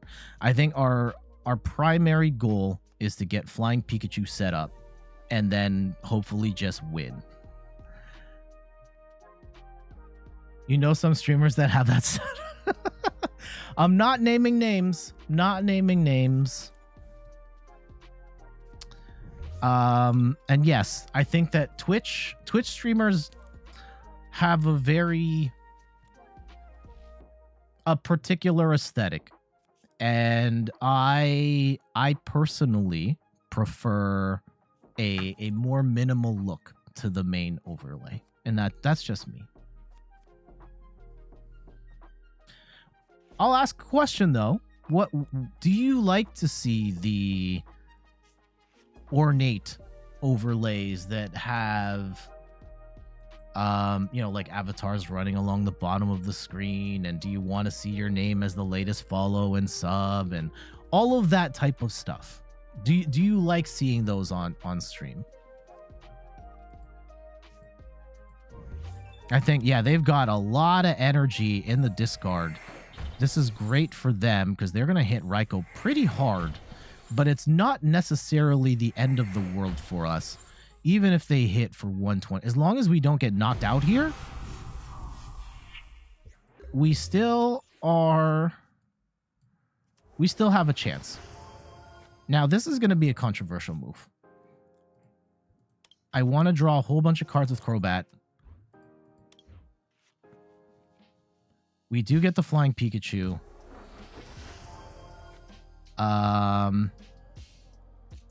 We do get a Raichu. I don't care for that, though. We're not going to need it in this match. I will get a Mareep down. And... ooh. Do we attach to the Raikou? Okay. Controversial move there.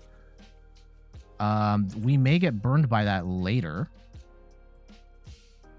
Okay. Fleet-footed. Can I get like a quick ball or something? Okay. I will do this, and we will attack. And I think we're going to be okay. And we got the switch just in case. So as long as we don't get Marnied here, we should be fine. And we should have the clamp in play. Even if, yeah, actually, we kind of need to lose this Raikou in order to get the clamp in play.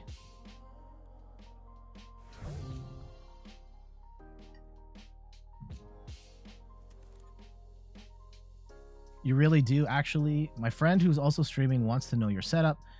If you Streamlabs or OBS or something, you don't understand it yourself. You don't have any overlays on your Twitch channel. You were looking at overlays, but you didn't like what you saw. So, Idawat, when you say you really do you like all of the extra accoutrement on stream? Your friend who's also streaming wants to know your setup. Yeah, because my setup is pretty minimal until it's not, right? Like I have, like we make money rain from the sky, and we have like transitions where I can kick to my face like this, and there are elements of flash to it, but at its core it's clean. Okay, so we lose the Raikou, and that's exactly what we wanted here. Like I couldn't have scripted this better, because now we go 1, 2, 3. And you know what? For funsies, as a backup attacker, in case... Actually, you know what? We're going to hold on to that for now. We're going to hold on to the Ampharos for now. But if we have to, we can Ampharos attack as well.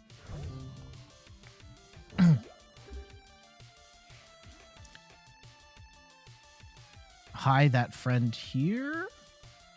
I don't know what Don't put a link in the chat. If that's what you're trying to do, don't put the link. You will get blocked by the auto mod. But yeah, I use OBS for streaming.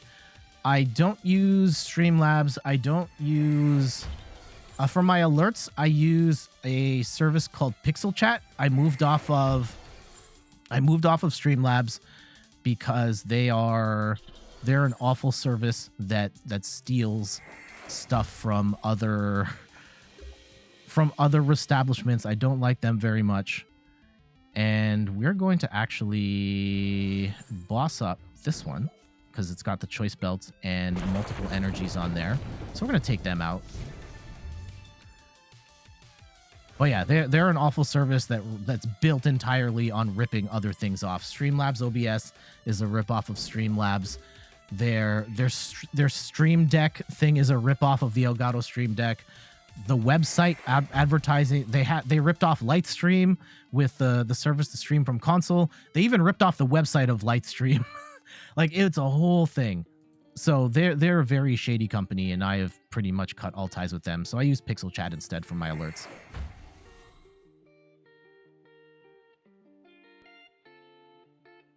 Okay. So you wanted to know whether you use Streamlabs OBS for the chat to control extra cam or the quality. No, I don't use Streamlabs OBS at all. I don't use Streamlabs anything anymore.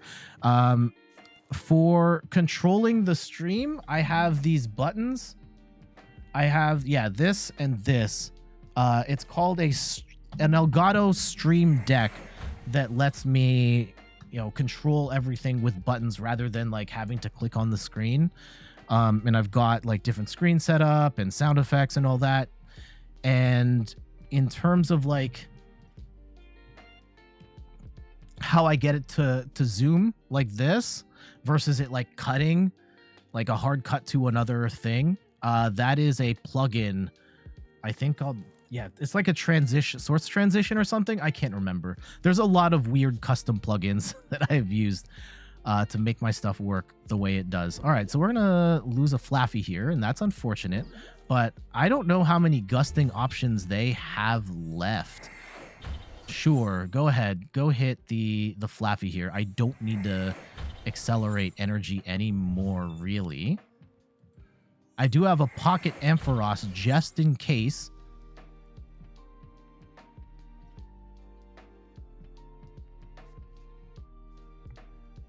And we do have a Marnie here. I don't know if it's worth Marnieing right now, just to shake up our hand and shake up their hand a little bit. I think maybe just to get some extra energy, we will...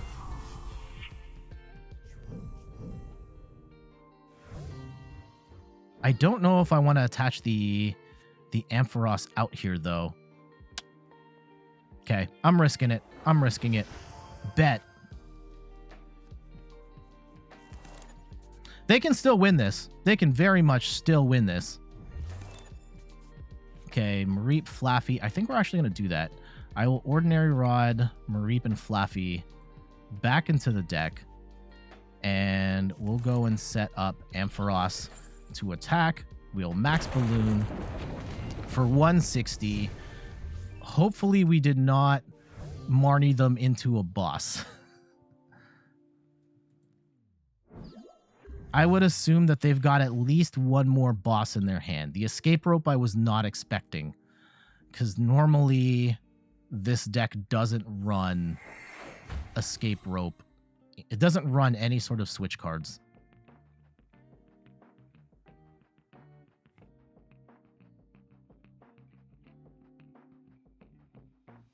So yeah, I don't want. If you have any other questions about like stream stuff, like how do they keep having escape ropes here?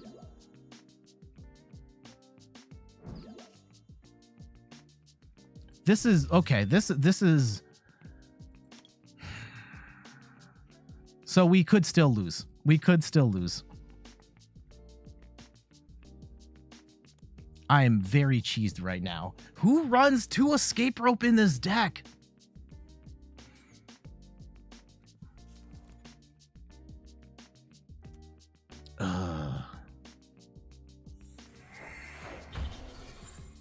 what irks me is that if we lose this match, I think I have to put it in the video.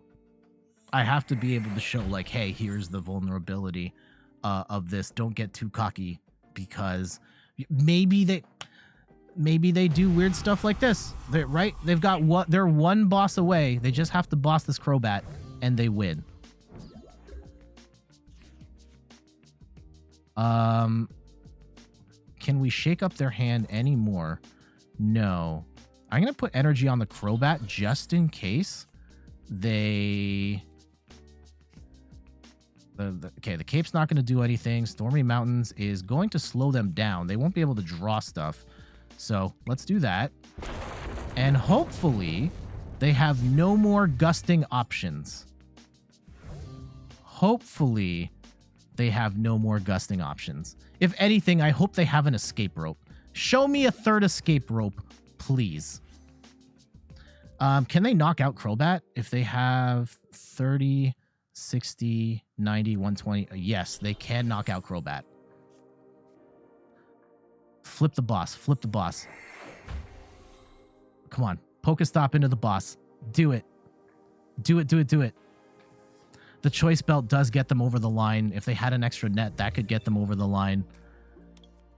Here comes the level ball. They're going to try and get... Okay, they're going to get another Lunatone out. Thin the deck. I respect that. They need boss for game.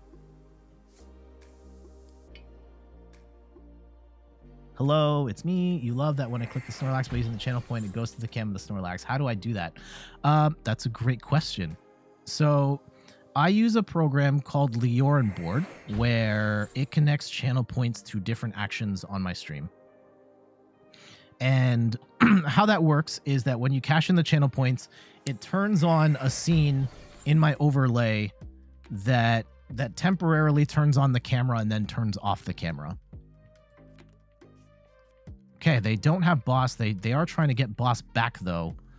I don't know if they can drop. Oh, I guess if they Pokestop into it. Oh, okay, they burned Bruno.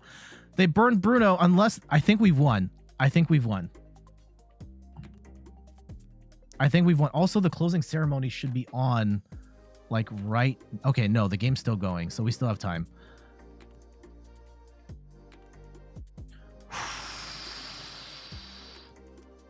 You need that.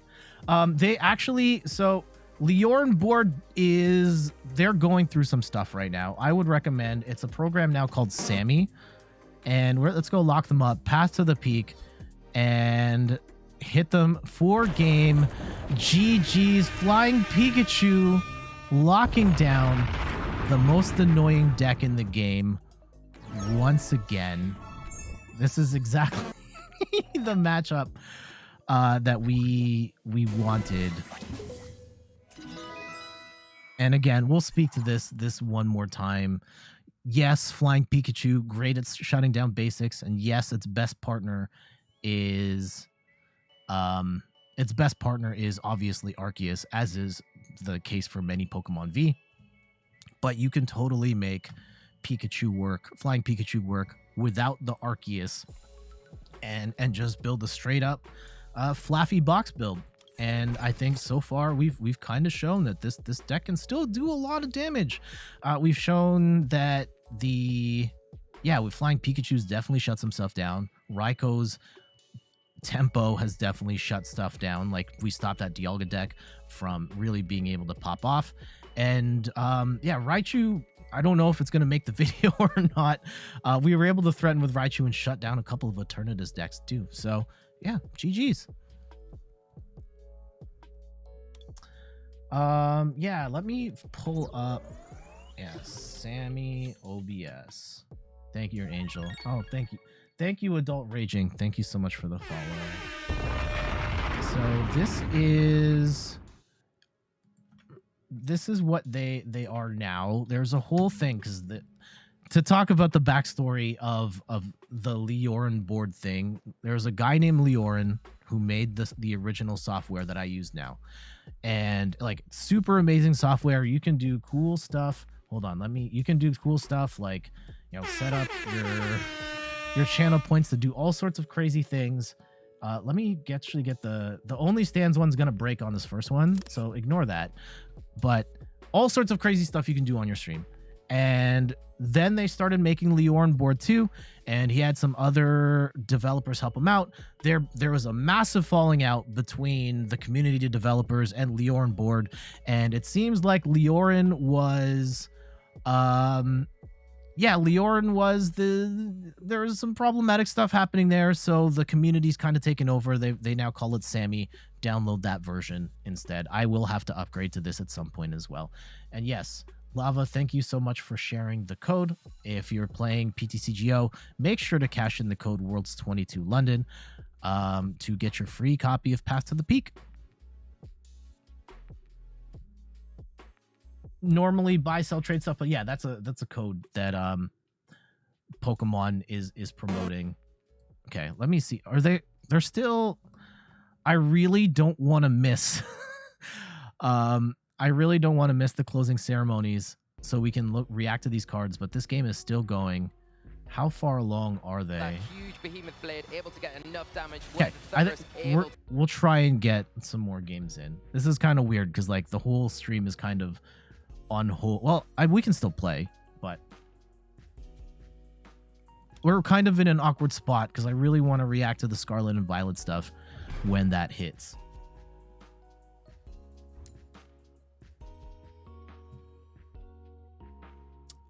Yeah, I guess while we're talking about streaming stuff, does anyone have any other questions about streaming, whether it's tech stuff or anything related to streaming? I would be happy to answer your questions. Okay, Arc Duraludon. This is actually not necessarily the worst match. Okay, so they've bricked pretty hard here. We're gonna go... Actually, I'm going straight to Raichu here.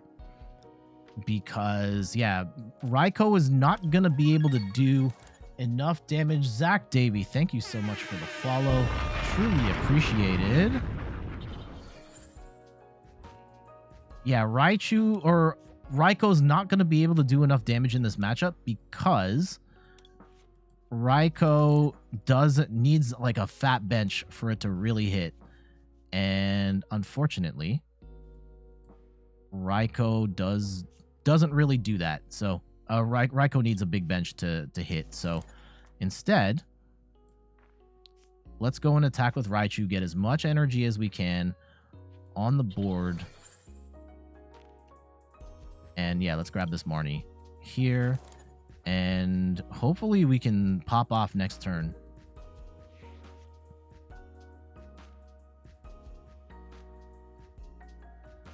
The music from the Pokemon battle that sounded the same as the music that plays when you're playing Zone Battle in Tetris Effect Connected. Oh, okay. Ooh, they bricked on the Poke Gear. They're going to have to charge this up manually. Okay. Okay, now they're gonna Professor's Research. They had to throw out an Eldegoss. Ooh, the Eldegoss build. Interesting. The Eldegoss one is the one that won... oh, shoot. Which tournament was that? There was a Duraludon that won a major tournament that had Eldegoss in it. Now, we can actually stall for time here. Just grab this Duraludon and go. And canceling Cologne's actually... No, canceling Cologne doesn't matter in this match. We don't run special energy, so it won't be a problem. Confused 24/7. Couple questions. What webcam do you use? Oh, okay. Jay Cyber asks, what is the best place to buy PTCGO codes? I do not know the exact, like the definitive best place. I personally get my codes from Potown Store. I'll put the link in the chat. You can use the code promo code Potown, save 5%. That's where I get all my codes from.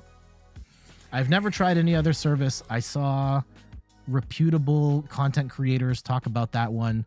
Then I started buying from there, and I didn't see a need to buy from anywhere else. All right, so they're going to be hitting for 220 going forward. This is bad. And they're going to boss up. Oh, gosh. They're going to boss up Raichu. That's terrible.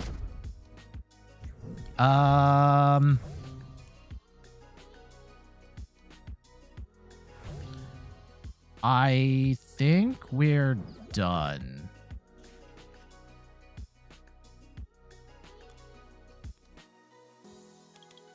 Yeah, I don't see a way, because we can go attach, like, sure, we can attach to Raikou, and we can grab a Flaffy.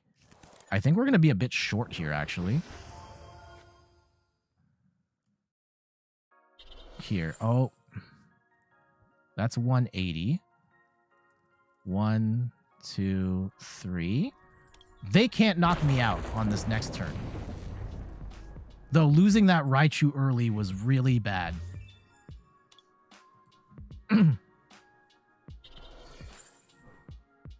What is the best packs to trade for Flying Pikachu deck?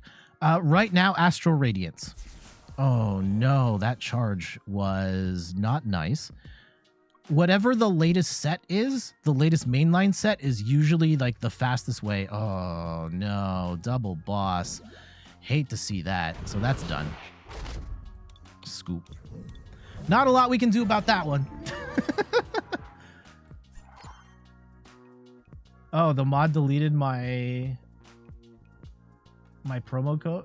Oh. Oh, I see what you did there. Yeah, if you want to buy codes, I would say get the Astral Radiance codes. Whatever the latest mainline set pack is, that is going to be the main currency. So let's go and look and see what trades are right now. Flying Pikachu might be a little inflated at the moment. Morrison, thank you so much for the follow. Might be inflated because of Flying Pikachu having just won Worlds, but if we pull up, okay, the final match just ended, so we will probably cut to that soon. Let's go and look for, you're going to use a site called PTCGO prices, and this is a great resource to see like how much stuff is trading for so that you're not overpaying. And let's look at Flying Pikachu. Yeah, it's a little higher than it was. Like Flying Pikachu, I'm actually surprised. Yeah, it went from 1 pack to like 3 packs of Astral Radiance. So it's not the worst. You might actually want to grab... Oh gosh, why didn't my face... probably grab it now before it goes even higher. But let's see what people are trading it for on the ladder here. Cards, I am getting Flying Pikachu for 2 packs. Flying Pikachu VMAX. This is a terrible deal. Don't take this. Don't take this. Yeah, 2 to 3 packs for VMAX. 4 is even high. But this might be the new world we live in now that Flying Pikachu is a world champion. Flying Pikachu VMAX, 3 line for 1 Palkia. No, don't do that. That's a terrible deal. Is Flying Pikachu now just going for 4 packs of Astral? I would try and look for... Yeah, I think 4 might be the new floor for Flying Pikachu at this point. I'd try and get 3, though. So yeah, that's how you do it. Can we cut to the World Championships? Are they still doing... Let's get a sense of what they're doing right now. In game 2 was extremely key, and also believing that attacking there with Zacian was the right play. And Kazron, thank you so much for the follow. Truly appreciate it. I think we have time. Okay. I'm going to have the stream running, and I'm going to put it like off to the side here. I can still see the chat. I can still play the game. I may not be able to see notifications, but I'll figure that out. And we'll keep playing until the closing ceremonies start. Oh, nope, that's not what I wanted. Hold on, my computer's getting screwy. Actually, we have questions too. So, Confused247 asks, what webcam do you use, and do you pre-plan your streams? I like the way you're able to cut them down for YouTube and spread them throughout the week, but I'm sure that takes quite a bit of pre-planning. Yes. So, the cameras that I use on stream, this one right here that you can't see, this is a Logitech Brio. It is one of the more expensive webcams on the market. It does 1080p 60 or 4K 30. It's good. Don't get me wrong. This is good for a webcam. This is one of the best image qualities you can get for a webcam. 1080p 60 is a feature really only reserved for more expensive webcams. If you really want that, by all means, you can get this. However, I will admit, it's a temperamental webcam. It doesn't save your settings. I have to manually configure this each time. And webcams generally aren't plug-and-play solutions. You have to go into the settings and tweak stuff to make your camera look the best that it can. Because otherwise, I find that this camera by default, and the other Logitech camera I have, will wash out the picture, and it's not necessarily set at the right resolution and so on. Would I recommend this camera to everyone? No, I would not. If you are on a budget, I don't think 1080p matters. I don't think 60 frames a second matters, because the vast majority of the time, your camera is going to be small here anyway, and your head is going to be still most of the time. No one's watching the stream looking at my lips going like, oh, his lips are only moving at 30 FPS and his gameplay is moving at 60. Like, no.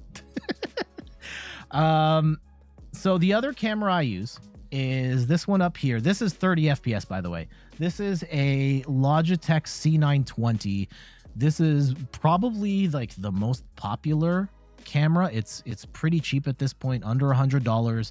Maxes out at 1080p 30, 720p 60. And when I bought my first, I guess I had an even cheaper Logitech at the time. Then I upgraded to the C920 because years ago, everyone was like, this is the starter cam to get. I still wasn't happy with the picture, and I bought the Brio here. And what I have learned is that part of why I didn't like the picture of the C920 at the time was because I didn't know how to configure the camera, and I had the wrong lights for it. If you're using a webcam, have lots of light, as much light as you can. My light setup, I have like 3 big sort of studio lights that my wife got me. Maybe not that much, but like a ring light or like a desk lamp pointed at your face is going to help a lot. I would say, depending on what your budget is, like I am a strong advocate for having a camera on your stream, because I think that people connect to, they want to see faces with voices, right? That's just us as humans. We connect with faces better than just the, a voice off in the distance. And I think, yeah, use whatever webcam you can, even if it's the one built into your laptop. I think it's better to have that than to have nothing. If you are looking for a budget option and you can find a way to mount your phone, I would look at stuff like the Elgato phone cam. Like, you can just download an app and then connect that to OBS and use your phone as your webcam, and to unlock 1080p, which you don't even really need. Oh, you need to unlock the watermark. That's like $10. I think that is you have a face for radio. Oh man, I don't think you do. Also, I worked in radio, so I literally have a face for radio. I was an announcer at a country radio station back in the day. Little Tone says, you should see the people in YouTube screaming when the trailer is. Yeah, when is the trailer? Is it? Oh, they're screaming, when is the trailer? Oh yeah, everyone's still talking right now.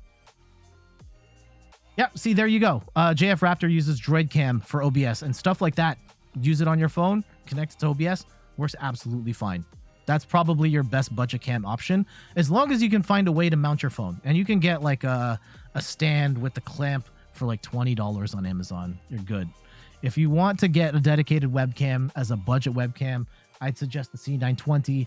I wouldn't look at something like a Logitech Brio unless you really, if you have the money for it. If you're looking very specifically for like the best the Elgato Stream Cam might be even better than the Logitech. I don't know. But if you are specifically in the market for a high-end webcam and you're not looking to like spend thousands of dollars on a on like a high-end camera with the capture card and all that. History, what station and where? I'm not gonna dox myself. I do live in Canada. I went to school for radio broadcasting. I was on air at the college station. I got an internship at a country radio station, and then I worked there for a couple of months. I was on air on weekends doing weather reports, and I did the midnight to 3 a.m. shift. Unfortunately, I got let go due to budget cuts, and I wasn't able to stick in the radio industry long enough to build a solid portfolio.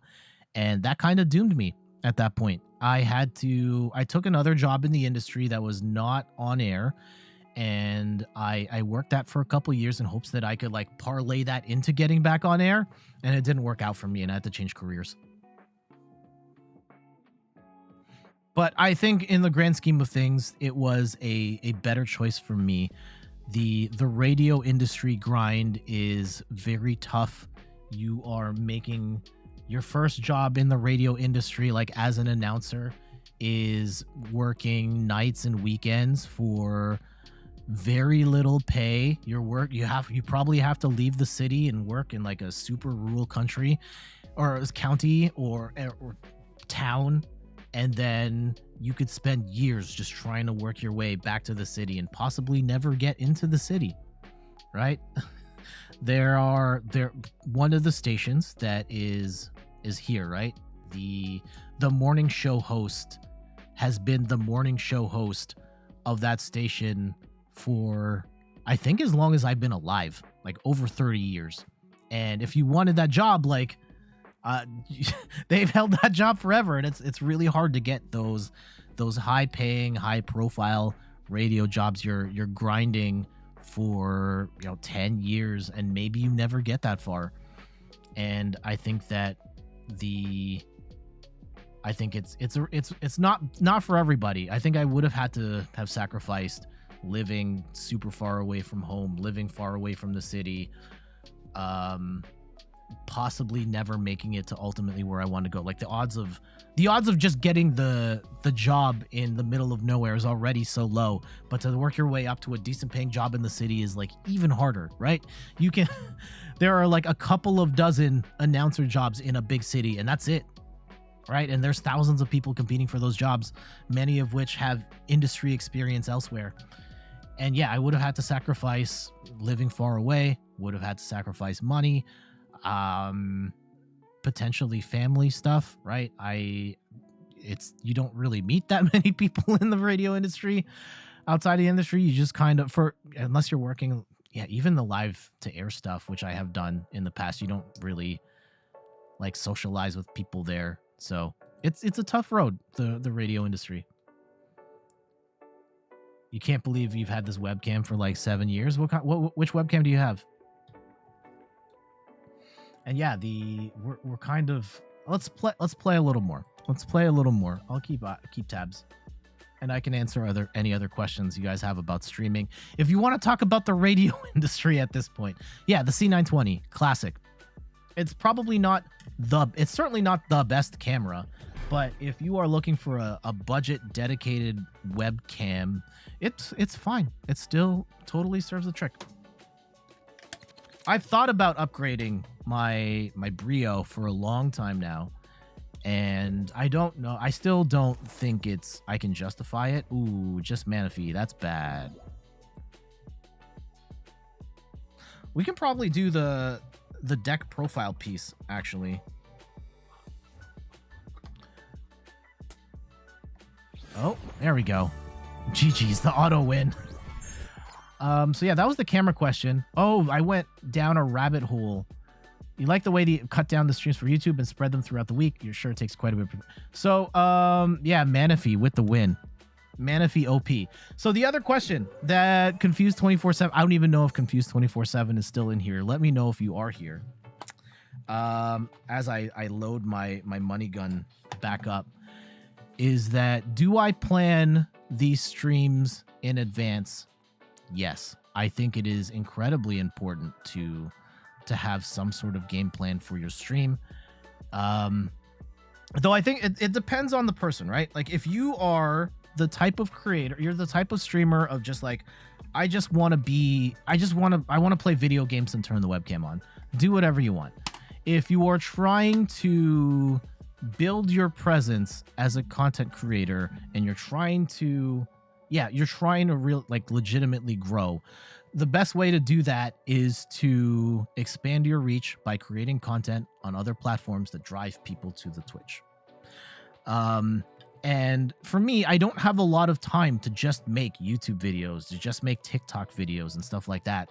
So instead, I use this time on stream to make that type of content elsewhere, and where I can, recut it and edit it to make it work. And that does take planning. And with Pokemon, I always try. I don't just show up to the stream just like, what deck are we going to play today? Like, I know I will, haggle back and forth and debate with myself, but I know I'm going to focus on a deck. I know that I'm going to talk about how it works. I'm going to take some matches and put that together. I'm usually going to have one or two sort of subjects that we can just have a dialogue about that I know is going to work for YouTube as well. And that's kind of how I structure my stream, so that it works as you're watching the stream live. It's fun for 2-3 hours. And then I've got video content throughout the week on YouTube. Going in depth for answers. No problem. I love helping. Oh, hold on. Wait. What's this?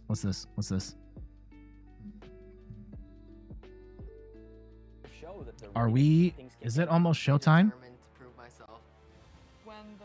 Okay, I think stuff might be starting soon. So let's leave it here for now, and we'll keep chatting about stream stuff. And I will say this, like, you don't have to be a Pokemon streamer to do this type of stuff or approach your streams in that way. Whatever, regardless of what you are streaming, if you have ambitions, oh my goodness, they're still just talking about stuff.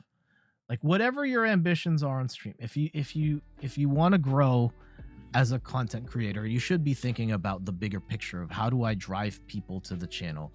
How do I make a stream that's worth watching? How do I make videos that are worth watching?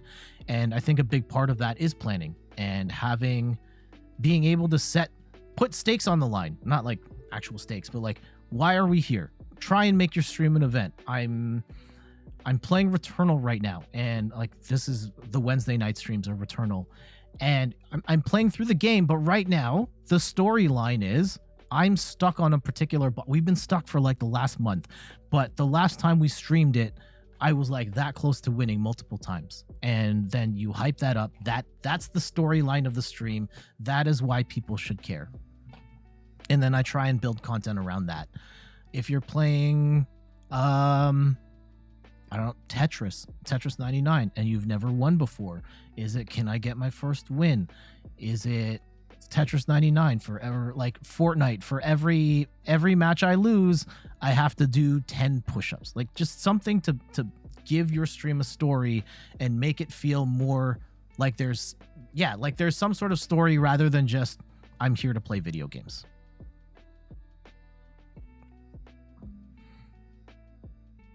Yeah, it's a process. I think that a lot of, now I'm going on my streaming advice soapbox while we wait for the reveal of new cards.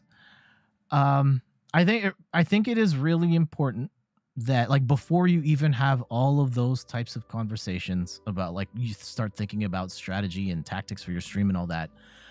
I think, be honest with yourself. What do you want to achieve when you go on stream? Are you trying to make this a career? Do you just want to play video games and hang out with your friends? Are you trying to build an audience? Like, all of that stuff matters, and I think it's important to set that North Star for yourself, so that you know why you're spending this time, spending this money, putting in all this effort for whatever it is you're trying to achieve. And like, you don't necessarily have to try and be the next ninja to feel fulfilled in streaming or making videos or anything like that. You set your goals and you work towards those goals. And as long as you're able to do that, you will always be happy. And to be fair, like, goals change, right? Something may happen along the way. You change your mind and you decide that, okay, we're going to be for serious now. That's fine. Make sure you set that in your heart, and then you chase that thing and you take all the steps to get to there. And yeah, that's the biggest thing, is try and be as deliberate as you can, have as much of a game plan as you can, know what you want, and then take the right steps to get there.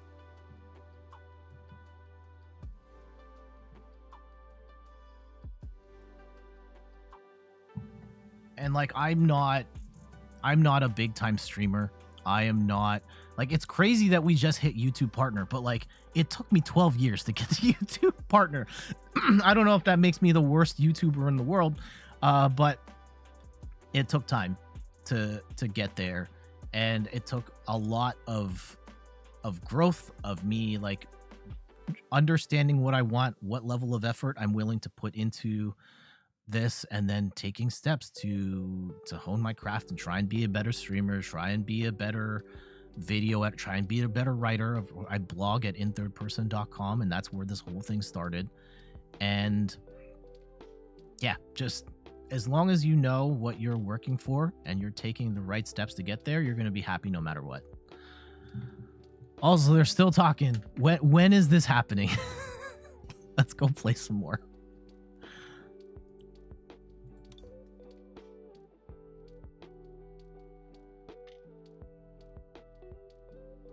Yeah, for this particular stream, I can see like how I've envisioned the roadmap for this week's stream, or this week's videos. There'll be a video on this deck with the deck. I haven't recorded the deck profile yet. With the deck profile, a couple of matches. We'll probably have the bit about like, do you need to play with a good deck? Ideally, I could get some good matches, like good one-off matches that we can show. I don't think we have one of those yet. And then we'll probably do a reaction to the Pokemon news as well. But so far, not really. We're still waiting with bated breath for that. Okay, we're playing against some sort of water deck. That may be good. It might also be Palkia, and then we just get demolished anyway. Let's see. Oh, they're just scooping. They're just scooping. What were we up against? What were we up against? Oh, they're hiding their list. Of course they're hiding their list. Yeah, see, now we're having the reverse problem, because the reverse problem where like so many of our games have ended because they just scooped. This deck is too strong. Too strong. Okay, let's keep going. But yeah, for everybody in the chat, anyone here that streams, like what? Flying Pikachu. Yeah, world champion Flying Pikachu, Sakari. Welcome back to the stream. How you doing? Yeah, for everybody in the chat, like anyone that does stream or is thinking about streaming, what is your goal? Why do you want to do it? Share it with me. Share it with yourself. I think one of the biggest things about my story, like the first year I was streaming, I streamed on YouTube, then I moved to Facebook, then I moved to Twitch, and my stream was terrible. Nobody watched my stream, and I was very sad to be a zero viewer streamer, zero viewer Andy for a long time, and I wasn't able to fix that until I asked myself like the serious question of like, yeah, I guess there was the question, like there's two things. There's actually two things. Hold on. First, we're going to let's go lock down this Shadow Rider deck here. Oh, this is going to be so good. So we will grab our energy back. We'll attach. We'll draw an extra card. And let's actually Crobat here too. Oh, do I want to actually want to Crobat? I may have prematurely Crobatted here. Oh no. I don't even... Crobat's not even in my deck. Awesome.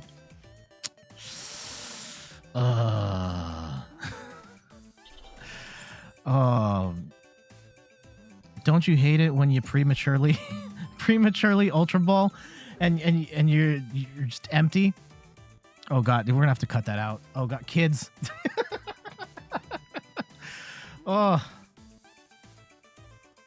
your brother streams and many days like that, but just keep going. See, okay, this is...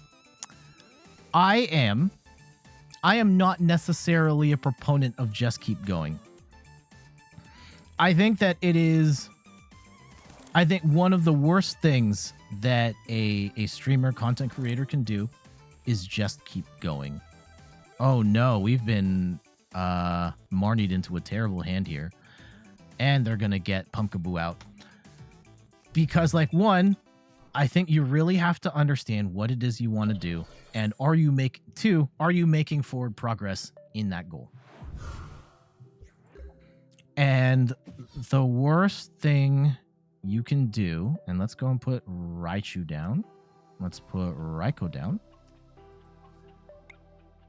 And do we actually put Flying Pikachu down too? We might actually. Let's see. 20, 40, 60, 80, 100, 20. No, we'll just save it. And what? Yeah, we'll let this rip.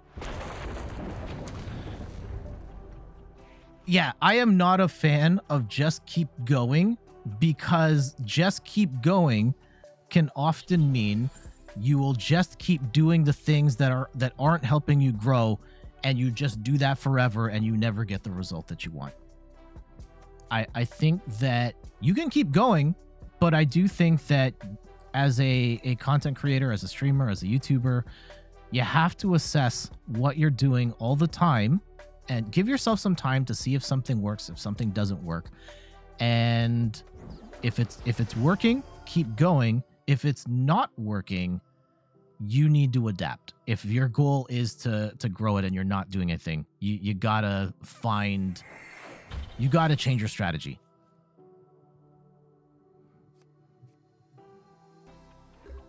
Okay, so we are going to I want to knock off Training Court.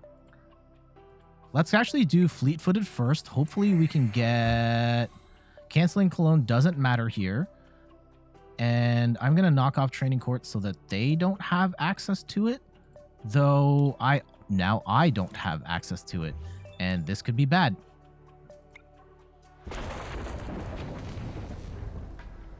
Oh, is it time? Hold on.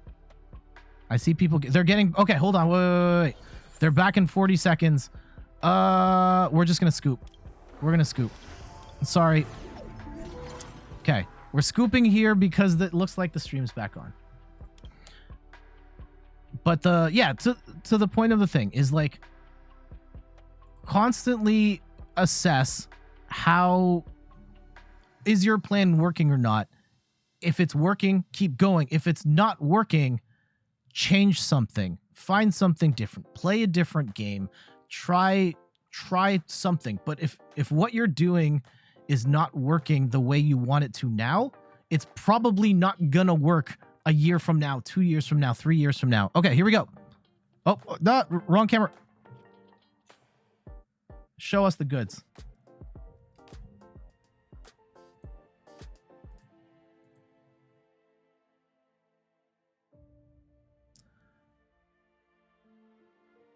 Although this is probably going to be like closing ceremonies. Thank you, everybody, for your time. You can also just buy follows. Surely nothing bad will happen. Oh, yeah. Don't do that. Don't do that.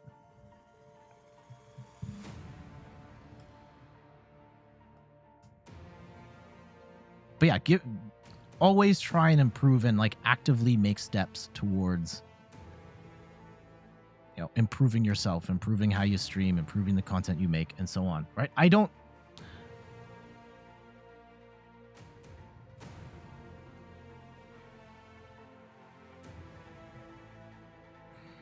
you know, there is a world, right? Oh man, I would love to have that trophy. Maybe one day. So actually that's the thing. In my neck of the woods, a regional championships is happening, and my wife Steph said you should go. You have to go. I may go. Maybe we'll try it out. I have a deck that I could play. It's an Ice Rider deck. I would assume a lot of people are going to have Ice Rider. And maybe we try this out for realsies. JF Raptor says go.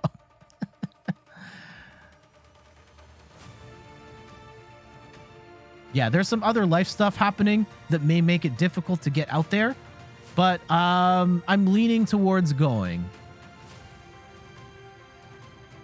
Worlds 2023. I'm guessing it's going to be in Spain. Regional champion, surely. I don't know about that. I don't know about that, Sakari.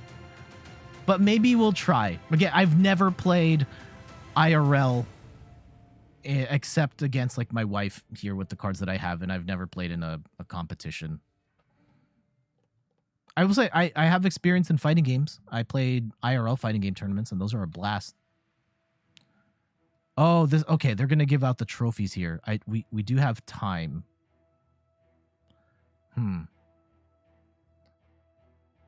But yeah, my guess is Spain because the Scarlet and Violet seems to take place in a region that is based on Spain.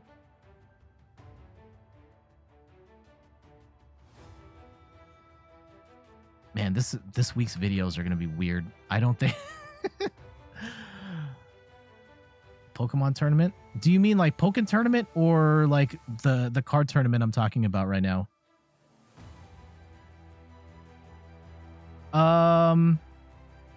I think this is the last Pokken tournament event, and it's not going to be part of the next season. Okay. This is going to keep going. Ooh, I might get caught on a... Yeah, because this... Okay, I will be back. I will let this run. Give me a sec. I just have to step away for a quick sec.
All right. Let me get back to the chat here. So Confused 24/7 says, I started making videos on YouTube the other day aimed at getting beginners into different TCGs. I think as it's from the perspective of me as a beginner, that it won't be as intimidating for newbies since you'll make a lot of mistakes and won't know a lot about the game until we get further into the series. That is kind of how I started.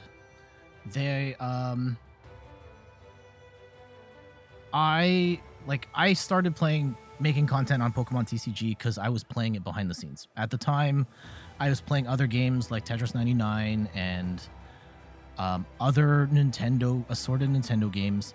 And I was like, this is the only game I'm playing Pokemon TCG. I love it. I want to explore it. I don't know anything about how to play these games. I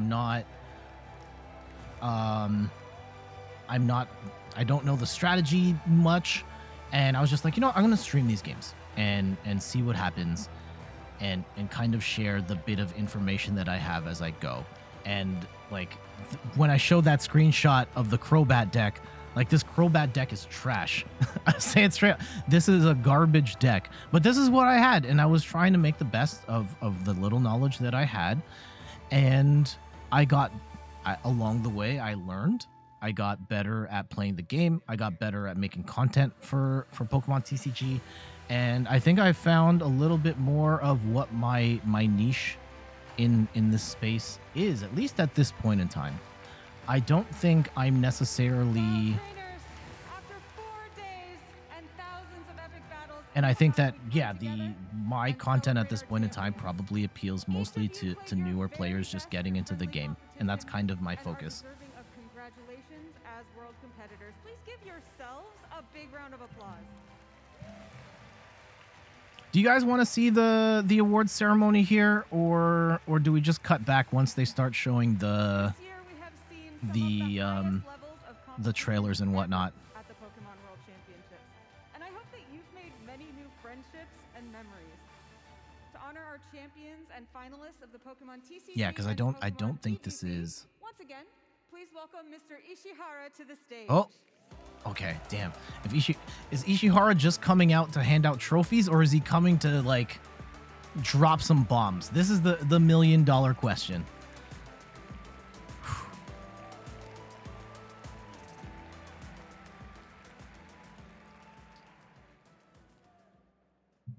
この週末のポケモントレーナーの皆さんのバトルを見て Also, let me know if the audio's okay. If not, I can put the volume up. Trainers, your battles this weekend have I think we can turn it filled up a me with joy bit. and inspiration. 皆さんが情熱を持ってプレイしてくれるおかげで私たちはポケモンのゲームをこうして作り続けることができています。 It's thanks to all you passionate players that we're able to continue creating Pokemon games. この秋からポケモンの世界の新しい地方での冒険が始まります。これからそのカードとゲームの最新の情報をお届けしたいと思います。 This fall, a new journey in a new region in the world of Pokemon is about to begin. And today, Here we go. I'd like to share some news about our upcoming games and the future of the trading card. This is it. This is it. Again, let me know if the volume's okay. I'm gradually cranking it up. まずはこの映像をご覧ください。 First, please take a look at this video. Oh, here we go. Oh, TCG stuff. Let's go. All right. Yeah. Would assume it's those two to start. All right. We're building these cards. Ooh. Lots of frame there. Oh, what? You got abilities. Oh, there's a Mimikyu. Oh, they're hiding so much of the cards. Lucario stage 1. These are fancy cards, though. Are they all gonna look like this? Oh, these are the terrestrial cards, aren't they? Okay. Oh. Our EX is back? Okay. Koraidon, EX, oh, they're just showing us. Oh, they're still hiding stuff. The new standard coming 2023. Oh, they're okay. Hold on. ご覧いただいた映像は2023年から始まるポケモンカードゲームスカーレット&バイオレットシリーズの世界初公開映像です。ポケモンワールドチャンピオンシップスにご参加の皆様と、見てくださっている世界中の方々に向けて、Yeah, tell us more. We got EX cards. This is EX has existed before, like 2 different versions. EX は今回のシリーズを象徴するロゴとなっており、生命感を感じるスマートな強さを表現したデザインとなっています。ポケモン EX は種、1進化、2進化。 Each stage, okay, so stage 1, 2, and 3. 260 on that Lucario. Okay, 2 prizes for EXs. Turn the tide about 330. What? 2 energy, 220. このように強力な2進化のポケモン EX をはじめ、様々なポケモンたち Okay, so you have to evolve to get to that. 広い環境になっていきます。さらに、ス Okay. カーレット&バイオレットシリーズでは、逆転も大事なテー Ooh, マになってい comebacks. て Okay. 逆転のきっかけとなり得る能力を持ったポケモン、トレーナーズ、エネルギーなどが This is one of the 登場 biggest となります。 problems of the game right now is there isn't very much way of coming back. まだ見ぬポケモンやおなじみのポケモンたちもポケモン EX として登場していきますので、続報をお待ちください。 That said, power creep ここまで looks お話を insane. させていただきました Everything is going to be a billion numbers. スカーレット&バイオレットシリーズはポケモンカードゲームのニュースタンダードとしてこれまで以上の拡張性を持たせ、様々 Oh な my 形でゲ goodness. ームに刺激を与えていきます。 I need to ぜ take ひ like これからの screenshots ポケモン here. カードゲームの進化をお楽しみに。ご清聴ありがとうございました。 Okay. All right, so EX cards are... Oh.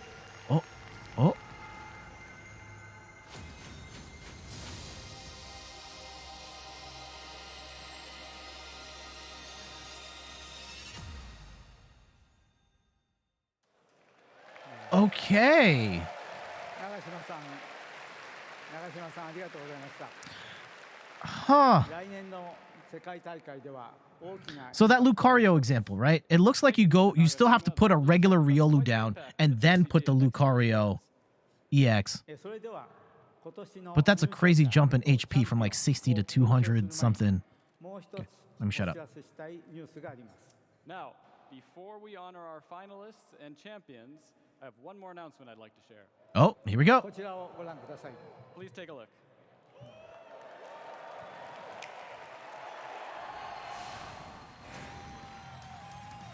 Ooh.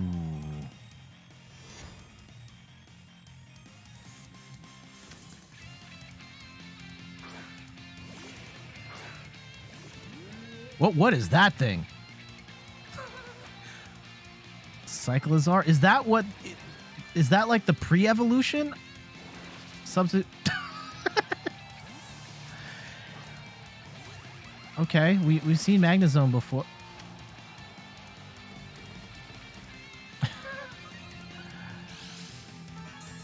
Copies an opponent's stat increase when consumed. I can't speak to how this stuff impacts combat.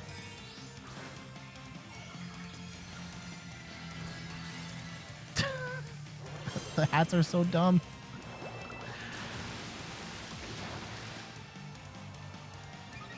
Ooh. Okay, we got Breloom as a terrestrial Pokemon.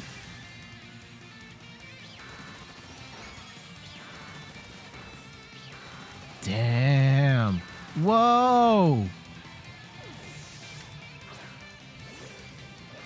Oh, my boy Gallade. Okay.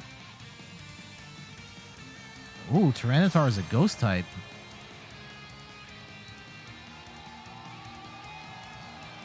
Damn.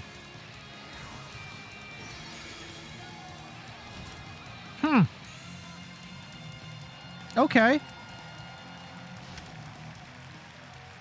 It can't be obtained through regular gameplay. Knows the move Fly, has Flying Terra type. Okay. Okay. 11月18日発売のポケットモンスタースカーレット、バイオレットをぜひ楽しみにしていてください。 Please look forward to Pokemon Scarlet and Pokemon Violet coming November 18th. Thank you. All right. I think that's going to be Thank you, it. Mr. Do they have any Ishihara, for other... the announcements. And now it's time to turn our attention to crowning this year's world finalists and world champions of the Pokemon trading Okay. card. Do you guys want to watch this part of... First, welcome The the str- Junior I Division finalist from Canada, Tristan C. Okay, I think we'll let this run. We'll chat through this. So EX cards. Let me actually dig up some. Oh, hold on. Wait. Let me pull up another browser tab that I can work on in the background while we try and find information on the new stuff. Congratulations, Tristan, by the way. Okay. We got Poke Beach pulled up and we can start talking. Junior Division World Champion, Japan, Rikuto Ohashi.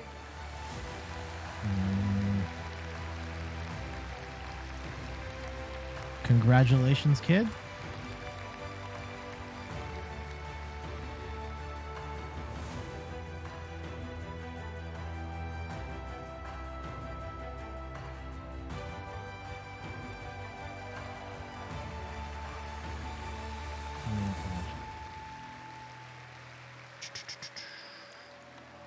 The senior division finalist from the United States, Yeah, the... Sebastian Lasmet.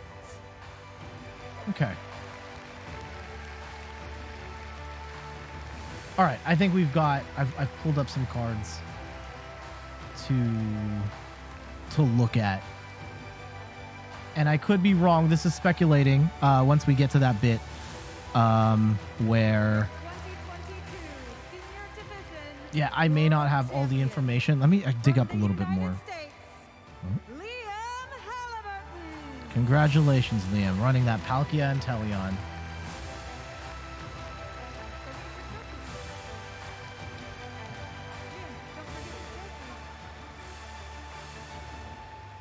What, based on what you've seen of those cards, are you excited for what this could mean?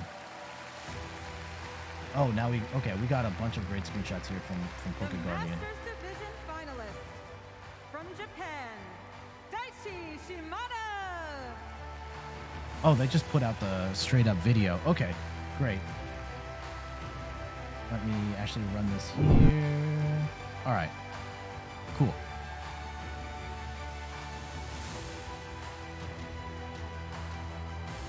Sorry, I'm like looking off stream this whole time as I pull that up so we can talk about what we just saw.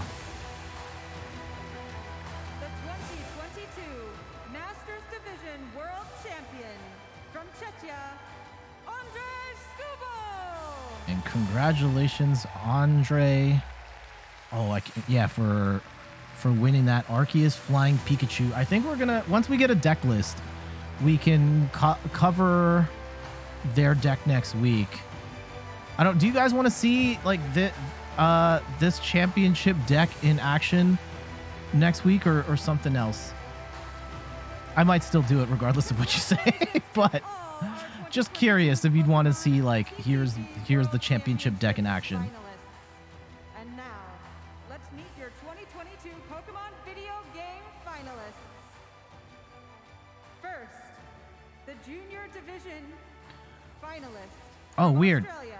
It's kind of interesting. They introduced the champions first, and now they're doing the runner-ups. I probably would have done it the other way around, but okay. Oh, you go, girl. Heck yeah.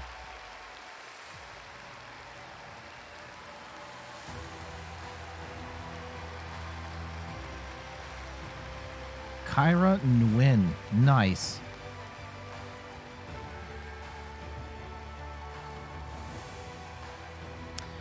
Man, I wonder how much different my life would be had I discovered Pokemon TCG. I don't think I Japan, Kosaku Miyamoto. was so nervous. Yeah, at the time when Pokemon TCG had come out, I was a teenager. I didn't want anything to do with Pokemon. I didn't play board games at all. Board games I started playing about a decade ago. And then, yeah, Pokemon I only picked up last year. The Senior Division finalist from Australia, Nicholas Khan. I'd be a lot poorer had I discovered Pokemon cards earlier in life. Oof.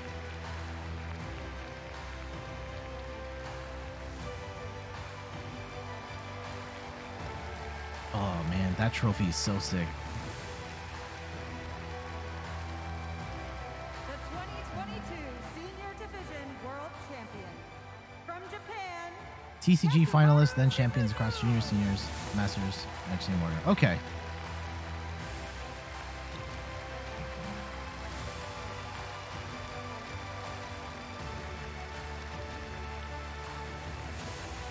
There you go, world champs.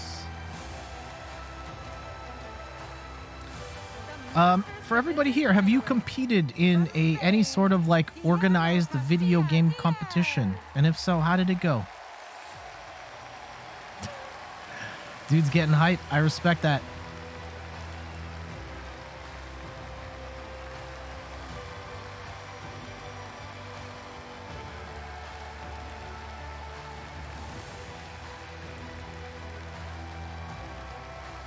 Yeah, I used to compete in fighting game tournaments before I fell out of the scene.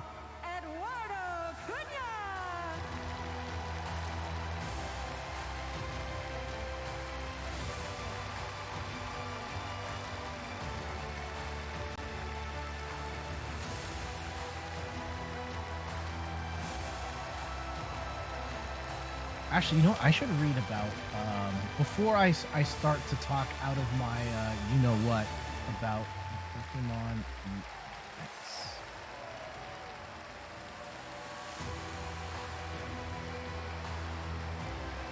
Congratulations to all of the 2022 Pokemon Video Game World Championship finalists. And now, trainers, let's give a final round of applause for all of your 2022 Pokemon World Champions.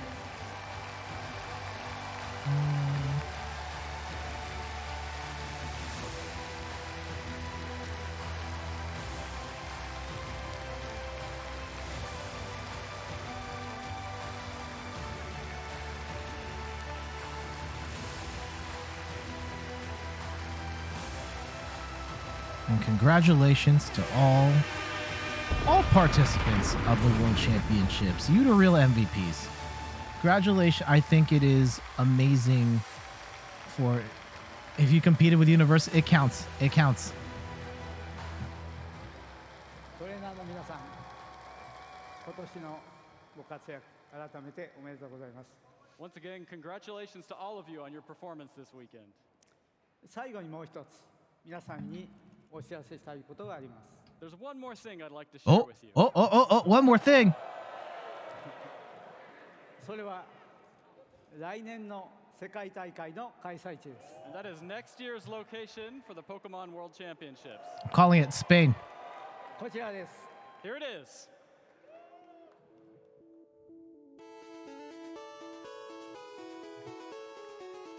So yeah, we'll have a chat about EX cards. Hopefully I don't embarrass myself because I'm not familiar with the original EX mechanic.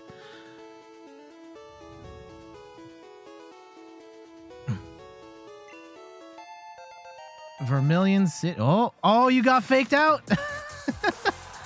Oh. All right. It's Yokohama. Damn, I so could have thought it was me. All right, 2023. There it is. We just got to win my local regionals to lock up our spot. And yes, it was not Spain.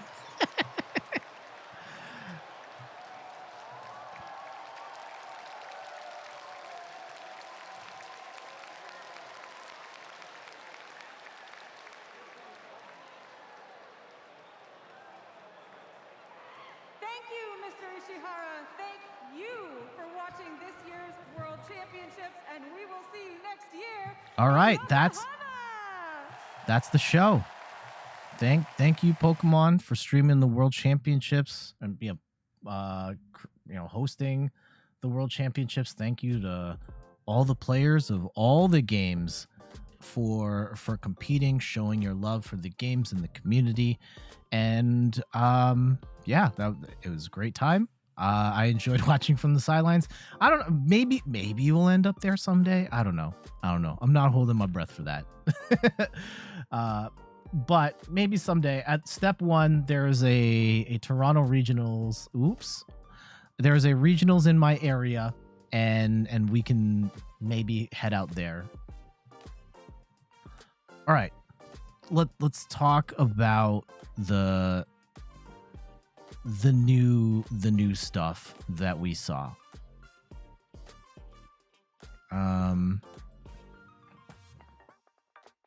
Let me get set up here.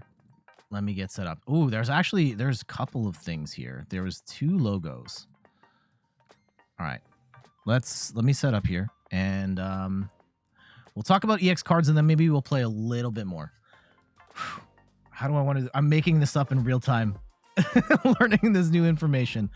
2 cards, you discard pile. Once your turn, search deck for 2 basic Pokemon and put them on your bench. Shuffle your deck. Okay. All right. The Pokemon World Championships have just ended, and the closing ceremonies included a massive reveal for the Pokemon trading card game. We've got Scarlet and Violet cards coming up. We got our first look at those, and we got our first look at the new mechanic, which is, oh, that's the wrong button, a return of an old mechanic. We've got EX cards are coming back, and we got our look at them. We got to see the Koraidon, Miraidon. Of course, they're hiding information here. We don't know their health. We don't know what stage they are. There could be some other stuff, like their weaknesses. They're hiding all of that stuff right now. But we also got to see a glimpse of some other cards as well. And based on what we've seen so far, unfortunately, I did not play Pokemon during the EX era of the games. I think you start with like a basic Pokemon, then you evolve to EX. It kind of looks like that here as well, where there's a Riolu here, and then you evolved up to Lucario for the terrestrial version of Lucario. And that's kind of a crazy jump. If you have to start with a basic it's basic Riolu and then jump to Lucario, like I freaked out and was like, holy cow, 260 HP is a lot. And it is a lot. But if you have to start with the Riolu at 60, it's a pretty easy target to pick off before you get to Lucario EX. I guess we should point out some other things since we're here. We know that these are multi-prize Pokemon. If you knock them out, they drop 2 prizes. It looks like you are starting with basic Pokemon that have to evolve into these new EX Pokemon. And yeah, this evolves from Riolu, this evolves from Magneton.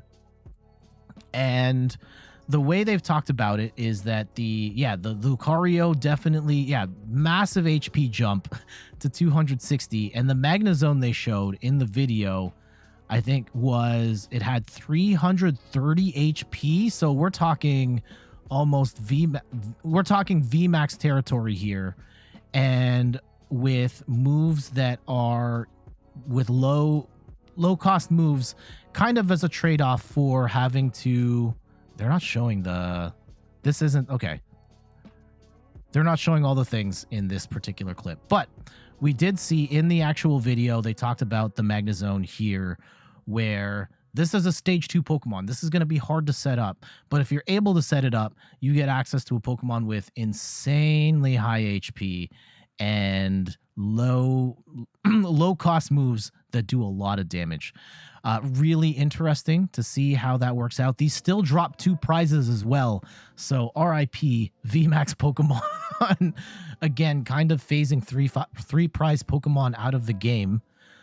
Also kind of going away from the Pokemon V mechanic, where your basic Pokemon is a bulky V with 220 HP or as low as 170 HP. You're going to have to start with your basic Pokemon, but in exchange, if you can get them to EX mode, then they become absolute behemoths. Very interesting to see how this shakes out. Yeah, we have a basic EX here too with Mimikyu. It'll be interesting to see what they do with basic EX Pokemon and how do you make those stand out. So yeah, Pokemon EX will appear in all 3 stages, and I think it'll be very interesting to see how, non-terrestrial Pokemon exist in this new world. Will they still have a chance of going up against stage 1 that now has 260 HP? That's crazy. Absolutely crazy. I'm very excited to see where this goes. They also make mention of a comeback mechanic, which is one of the big challenges of the current game right now. Like, it's very easy to just get a bad first hand and you can just scoop your cards because you already know you've lost. And I'm very curious to see what they have in store for that. But for the time being, EX cards EX cards can be all 3 levels. The stage 1s have a ton of HP, and the stage 2s have insanely high HP with low move cost, but it's going to be harder to evolve. I'm assuming you could rare candy your way up to stage 2, but rare candy becomes even more important. They also showed, so when they first revealed it, they showed this EX logo, and then at the end, they flashed this EX logo. So there's probably a whole other thing they're not talking about relating to this terrestrial version of the EX logo. And yeah, these are coming in 2023. I'm guessing this is going to be part of the February set. That's my guess. So yeah, that is our first look at Pokemon EX. Are you excited? Are you scared? I'm very curious to see where these go, and I hope that it shakes up the game for the better. Yeah, let me know in the comments or in the chat what you think about this new era of cards coming up. And Kazaron says, VMAX was a mistake since they shifted mechanics so quickly. As I was typing it, you said it. So I think that, like, it's not... I think that based on, like, again, I'm fairly new to Pokemon TCG. I started playing last year, and I've tried to catch up on the history as best as I can. I got the sense that the Pokemon Company really messed up with tag teams, where all of a sudden, bang, I start the game with a 280 HP Pokemon, and now, like, there's nothing in the game of, like, regular types of Pokemon that can even compete with that.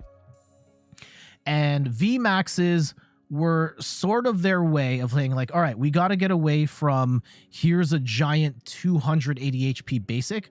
So we're going to have this 2-tier system. Here's a V that's a little lower, but if you can evolve it to a VMAX, it's then even stronger than a tag team. And yeah, the V and VMAX system kind of felt like their way of trying to ease out of the mistake that was tag teams. And then VSTARs are yet again another step of, like, now these have almost as much health as a Pokemon VMAX, and they take up the same amount of effort to knock out, but they only drop 2 prizes instead of 3.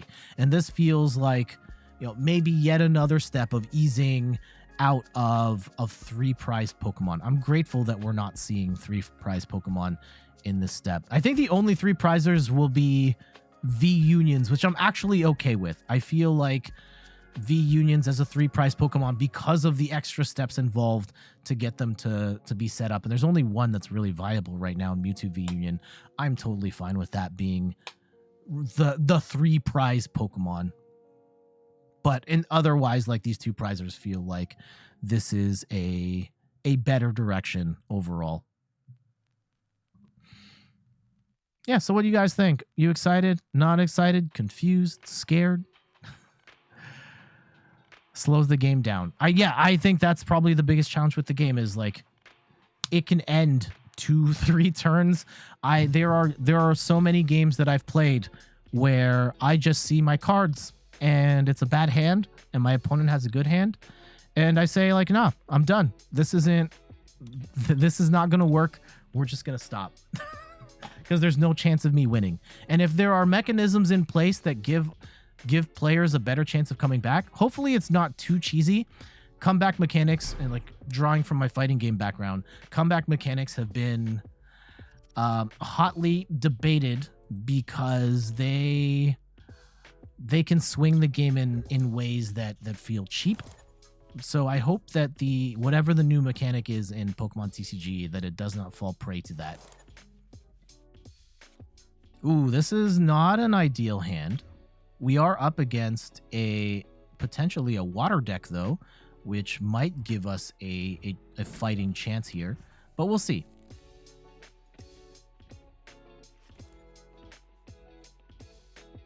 This looks like a Palkia build of some sort. Palkia with the cross switchers. Might be Ice Rider as well. Okay. Ooh, they start with just a Zigzagoon. That is a bad look for them. And let's get down I want to get rid of Marnie and a boss. And do we have Crobat? Yes, we do have Crobat. We'll draw into a Crobat. So we can draw some more cards. And we do get a Raikou. And I'm actually going to drop Path to the Peak here. I don't want them getting access to... I mean, they can't do the... If they have the Palkia water thing, they can't do anything right this second, but... Let's see how they play it.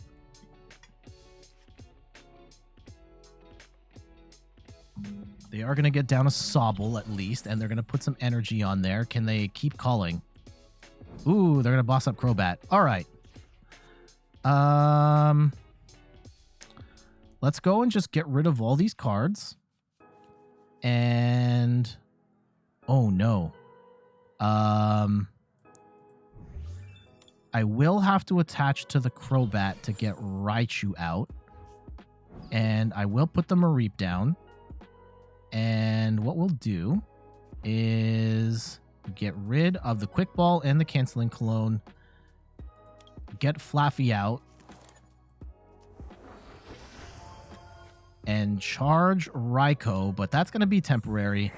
Darn, we're like 10 damage short of really cooking here.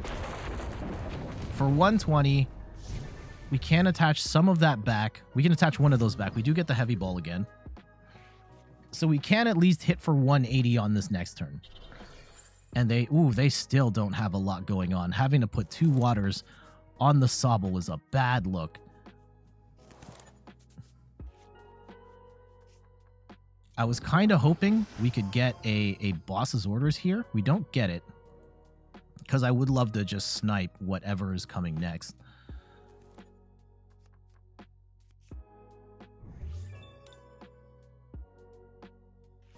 Okay, they do get Palkia out. And actually, do we get the Flying Pikachu out here? I think we do. I think we do. Okay. I'm gonna get rid of Choice Belt. And is Flying Pikachu VMAX in the deck? Flying Pikachu VMAX is not in the deck. How does this keep happening to us? Okay. Let's play it straight up. Let's play it straight up. Actually, you know what? I'm gonna threaten with the Flying Pikachu. They may scoop early.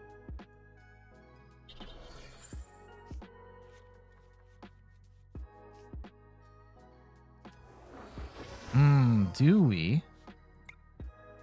put energy, one on the Raikou and one on the Flying Pikachu, just to make them scared that we're gonna do something that they're not gonna like. And I'm only gonna need to discard 1 to get the knock here. If they have a Palkia V, okay, there's the Flying Pikachu. Okay. Okay. Okay.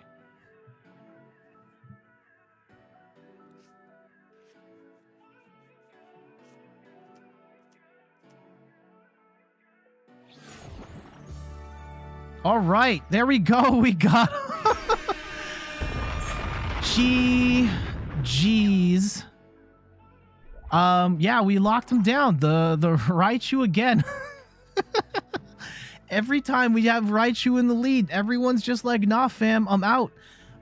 Yeah, the combination of Raichu and Path to the Peak early, they bricked, so there's not really a lot of value there on their part, and they just got stuck. But we'll take it. We'll take it. There you go. Imagine the video. Just Raichu takes out Palkia V, and it's clickbait, and it's just that. Ugh.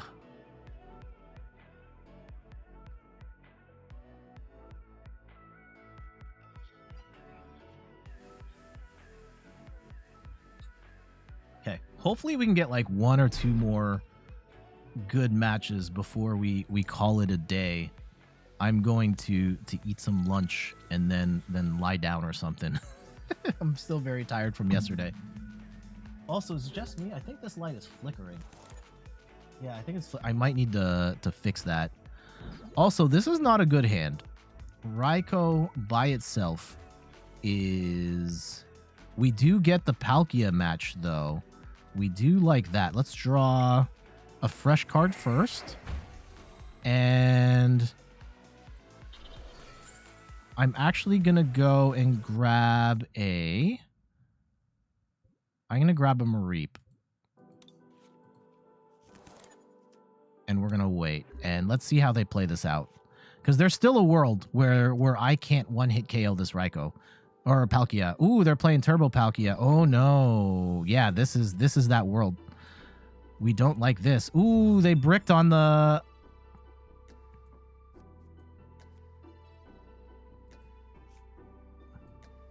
Huh. Okay. Yeah, so we're playing Turbo Palkia right now. And that's fine. Hopefully they don't get an energy attach here. Oh, they got Capacious Bucket. Damn it. So much for that.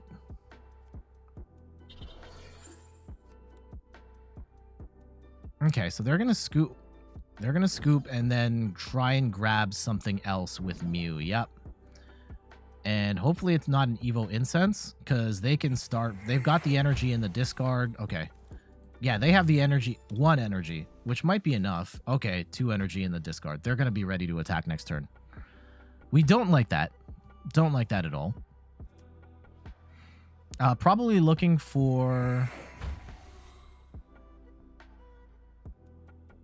So, Homeless Shot asks, is Pokemon TCG Online dead? No.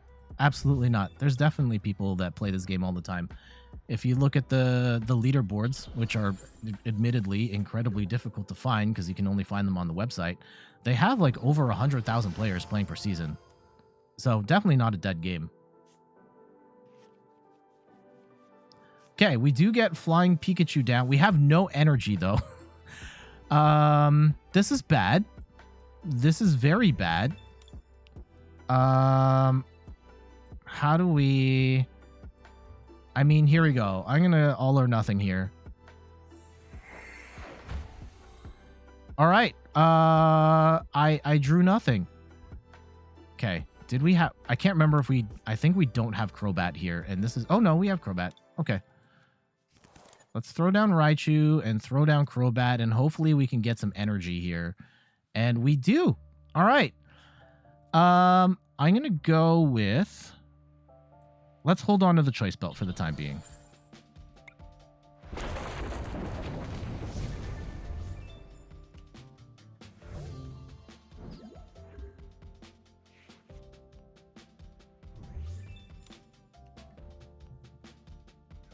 And I cannot remember if Flying Pikachu VMAX is in the deck. I think that was the thing we were missing, right? 120...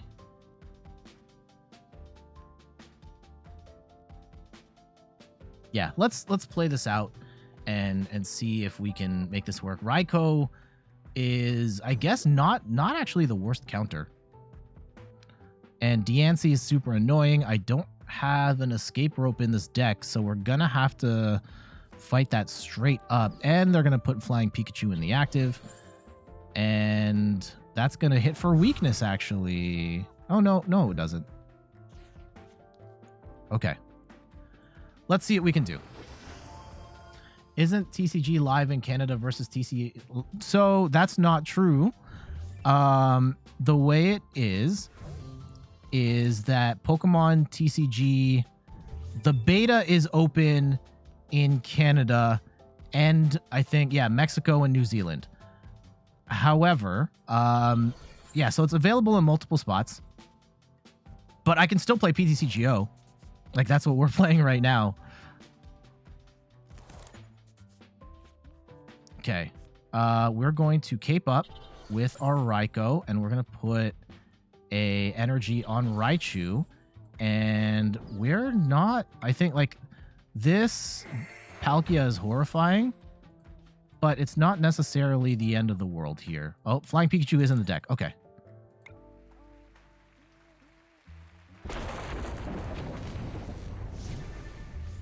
We do have multiple ways of ending this game at this point.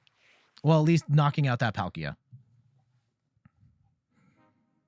Raikou can do it. Raichu should be able to do it. Flying Pikachu potentially could do it.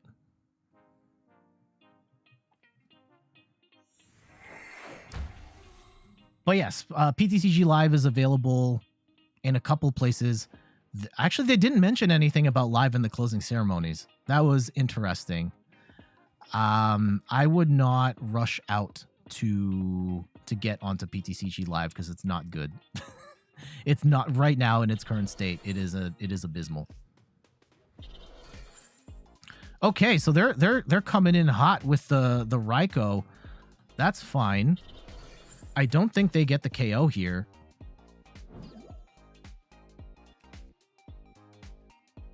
And they are setting up to hit for... I can knock out their Raikou.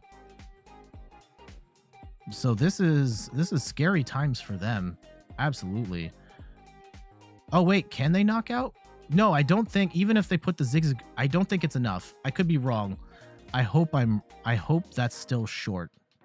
Ooh, Vikavolt. Okay, now we're in trouble. Now they're doing like 250. Yeah, with the choice belt. Or yeah. Oh! That feels like a mistake. Oh, no. Huh. 250. Why? Yeah. Oh, because, yeah, they didn't need the Zigzagoon ping there. All right. Yeah, we're going to have to lean in with Raichu here, which is fine. 1,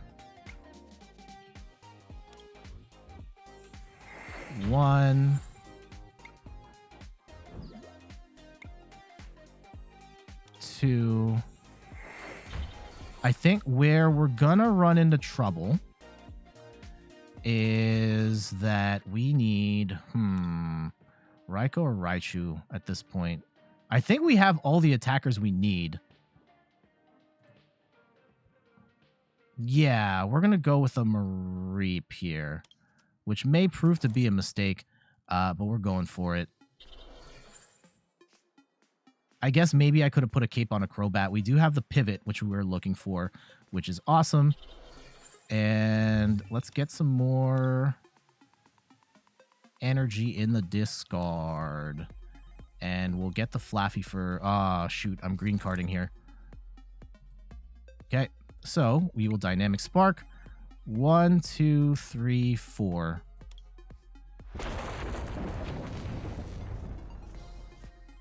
Do I have another Raichu in the deck still? Okay. If we still have another Raichu, we might still have this. But let's see how they play it.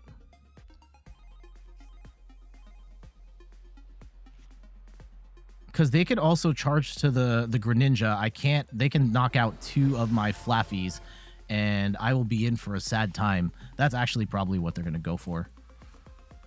Ugh.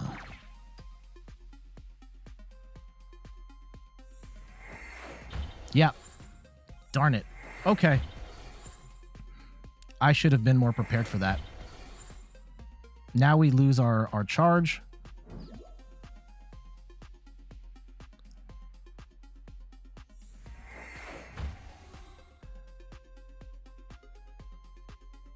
Mm, 120, 240. I think we would be 10 damage short if we got the Wombo combo here. And they got greedy, though. Oh, no. Okay, they had the scoop up net. Darn it. Yeah, this was a massive mistake on my part. I deserve this. Hit the Flaffies. Yep.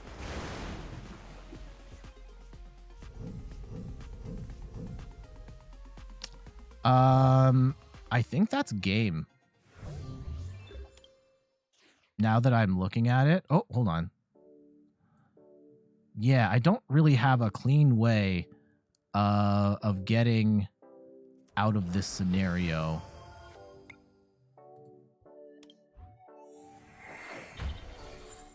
Because, yeah, I can attack again, potentially. Do I actually have any other outs? No, I don't. I think we just lose. Yeah, we'll scoop there.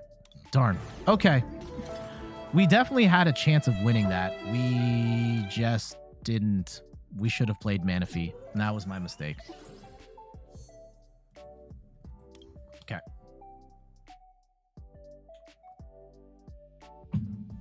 Let's get a couple more in, and then we'll wrap up here. Also, I'm kind of freaked out by this flickering light here. Feels like it's going to be a fire hazard. JF Raptors heading out. Thank you. Oh, tell your mom I said happy birthday. And take care. Enjoy the rest of your day. Okay, we got 2 Mareeps and possibly we may need Manaphy here. No, we don't need Manaphy here. It's Mew VMAX. This is bad. I have won with this deck against Mew VMAX before. Oh, they're playing Great Ball. Great Ball is not a good card in Mew VMAX.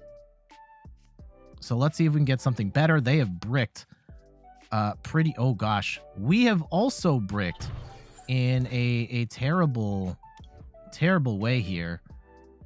Yikes. What an abysmal starting hand.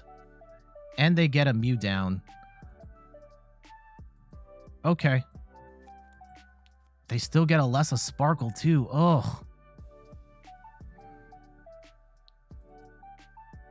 I can... Like, I love playing this deck. I can't stand playing against this deck. It feels like Mew always has a way of skating out of every situation. And not to say that it... oh, shoot. How much energy do we have? No, I don't want to do that. I just want the Pokemon before we get rid of all this stuff. Because we need an attacker like right now. And we don't get an attacker. We can get a flying, we can get like a Raikou here, but yikes. Is Raikou the right attacker? Raikou might not even be the right attacker, actually. Okay. Ooh, and we brick on the Pokegear. That's not good.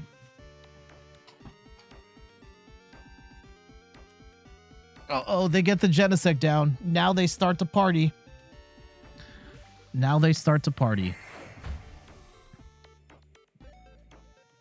I think that with our next turn, we try and attack the Genesect.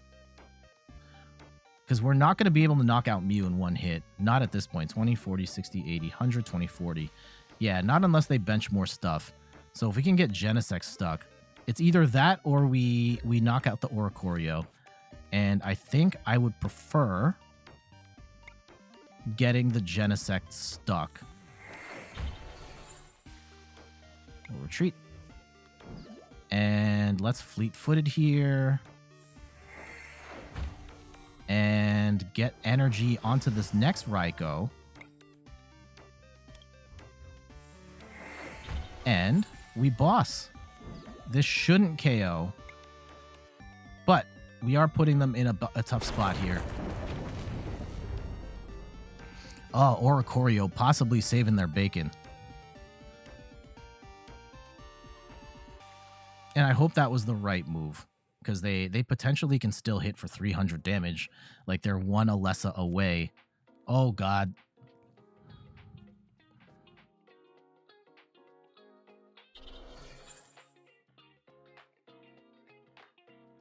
Please. Just brick right here. Mew. Mew always bricks, right? Who plays this deck? It's such a garbage deck. You never draw into the cards that you need. Mew VMAX? No, you never get that. You're not going to get a switch card here. Oh, God. You're not going to... See, there you go. You switched into the... You switched into the Oricorio because you're still stuck. Okay, we're going to get rid of that stadium because we don't want it. I'm actually going to burn my switch here to try and draw another card. and hopefully we can get something. Manaphy. Okay, fine. 160.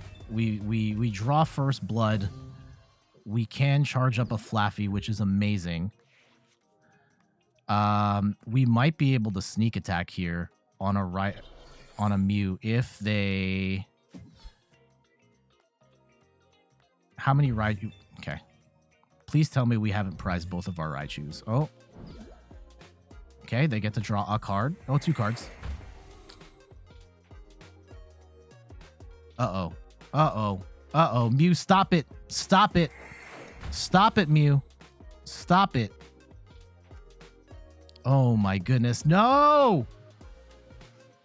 Not like this. Not like this.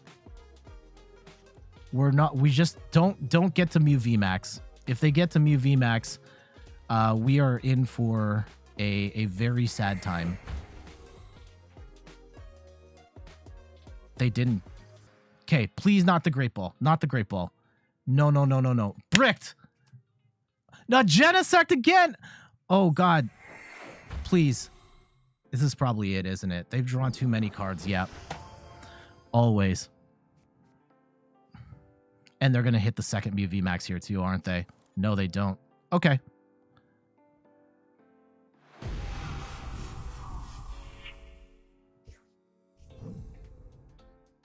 That feels bad. Okay. Maybe we get something cool here. Right? We have a bunch of energy in the discard pile. I can set up a Raichu. Actually, let's draw one more time. And that's going to do 300 damage. If we go Raichu or Daichu here.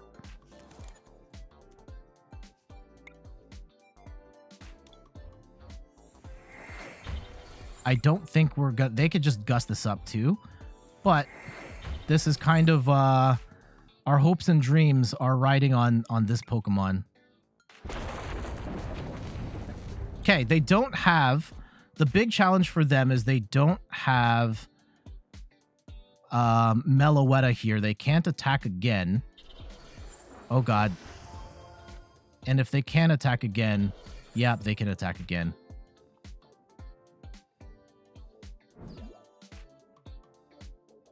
We're screwed.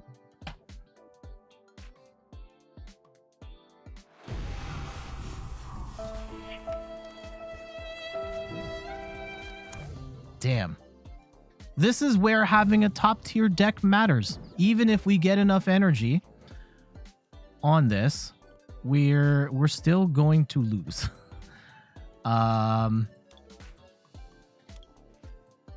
Unfortunately, a deck like Mew was able to get out of a really bad start and just draw into the cards that they needed to skate out of that situation.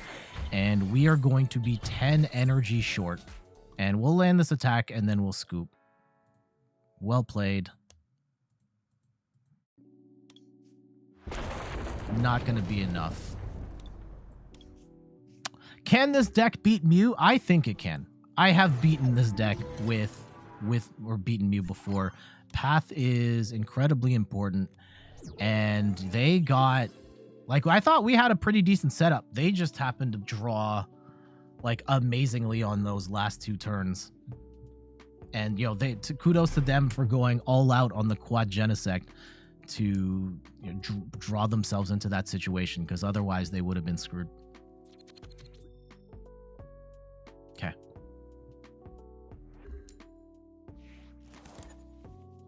Would have been nice to get the upset. Think of the possibilities on that video headline, but you can't win them all. Can't win them all. What do you guys have going on this weekend? It's going to be a lazy Sunday for my wife and I. Though, yeah, later this evening, probably going out to dinner with my parents. It's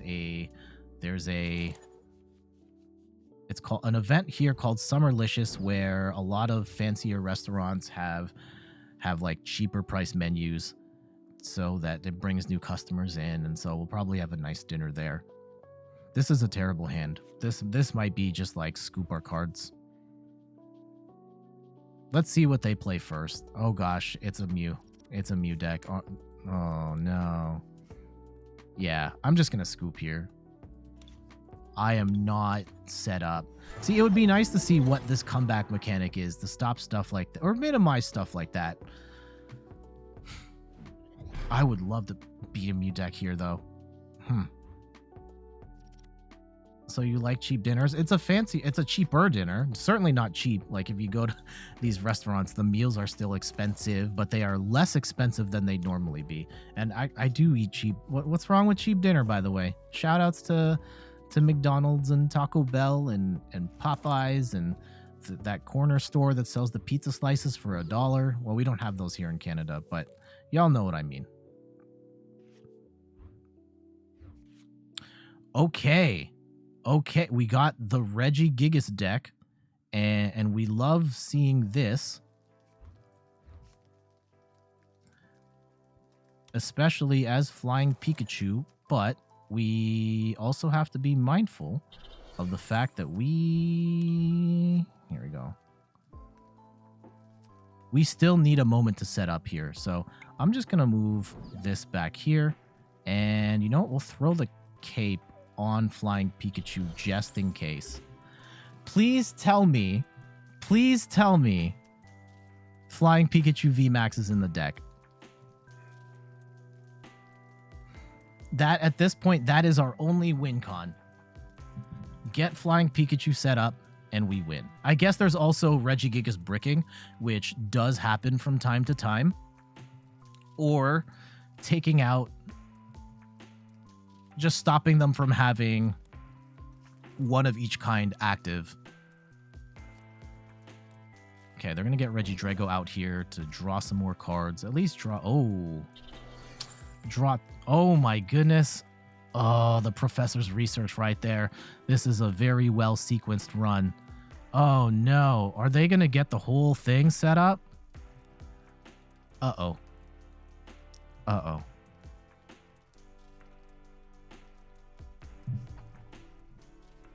They've got a lot of energy in the discard pile.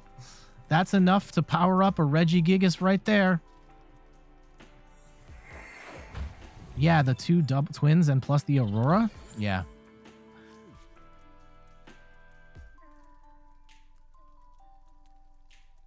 Okay, we have time. Oh gosh, we have to get rid of all our professor's research right now.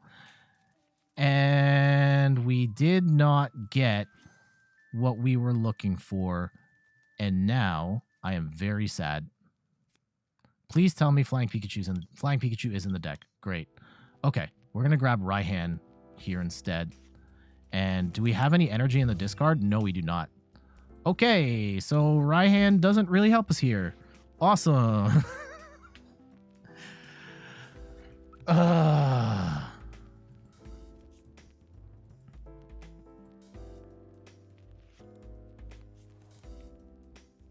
They are going to get set up. And let's see how this shakes out. I need an energy. Marnie's not bad, actually, because we were going to Marnie ourselves anyway. And that's not what we were looking for. Not at all what we were looking for. And we threw out 3 professors' researches, so we've largely lost all of our draw support.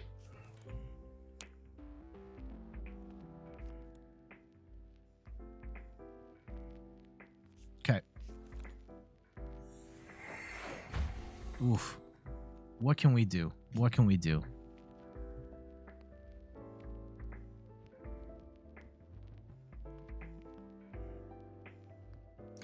We can at least attach the 3rd energy on the Flying Pikachu to stall for time. I find it very intriguing that they... What are they going to attack with? They're going with the Gigas. Okay. I don't know if I agree with that. I guess they're taking it of like, I can attack a Flying Pikachu for 300 if it comes down to that. Let's see. Top deck mode, please. Nope, that's not at all what we wanted. We may be dying a slow and painful death here. Oh, hold on. Pokestop. Okay, Ultra Ball time. That's exactly what we wanted. We'll get rid of Ampharos and a Raichu. We get Flying Pikachu. We get our third energy. And now we party.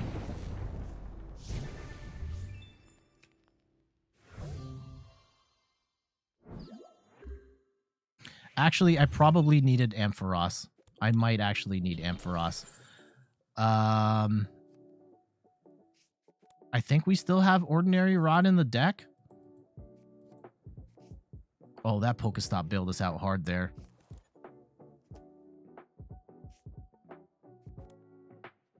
Let's see how they approach it.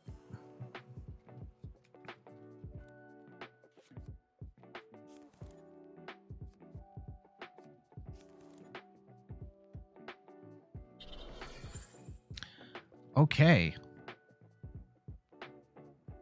I think they've hit a dead end. They can charge something up. They can't gust anything. There it is. GG's. Lock them down. And we got the dub. All right. I think overall, like we finished the ladder today. That's crazy. I think I had nothing when we started, and we won a whole bunch of matches. I'm a little disappointed that a lot of those wins came from scoops. Like I really wanted to beat Palkia straight up. I really wanted to beat those Eternatus decks. A couple of those Mew decks, like, we just had some bad.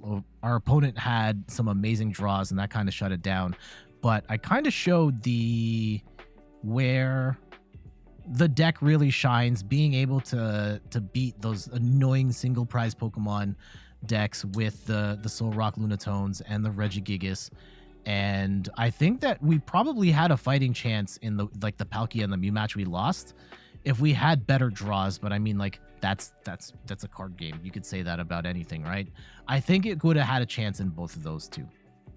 And yeah, the Palkia match where I did not put a Manaphy down, that was absolutely my mistake, and we could have won that had I not been an idiot. So we'll take that L. All right, that is... Actually, do we have any other... Is there anything else we can do here? No, I don't have any more packs left. Let's go and see who is out here.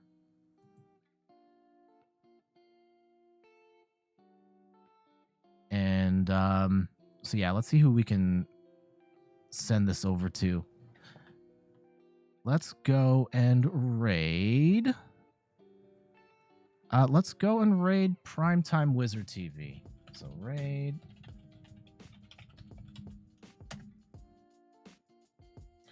All right, so I'm gonna get out of here. Thank you so much for hanging out, homies. Thank you, Secret Player, JF Raptor, Kazron, Homeless Chateau, Sakari. Who else is here? Lil Tone, 9L Daniel, J Cyber, Adult Raging, Idawatt. If I miss your name in the chat, I apologize. Confused 24/7, Lefty, Juked by One Guy. Thank you to Aaron 27, Kazron 44, Morrison, Zach Davey, Adult Raging for the follows. Thank you, Terrapin Tyler for the sub. Thank you, Lefty 953 for the follow, as also Rodolfo and M Boys Gaming. Thank you all for the follow. Thank you all for helping the channel reach 600 follows on Twitch. Truly appreciated. Max respect for you all. I hope you legends all have an amazing day. We will be back on Wednesday night, 8 p.m. Eastern time with Returnal. And then Sunday, we'll be back with more Pokemon TCG. We'll probably cover the championship deck, which is more Flying Pikachu. But yeah, we'll go and actually the raid was going to cancel there. All right, I'm going to get out of here. Thank you all. Have a good day, and I'll see you next time. Bye-bye.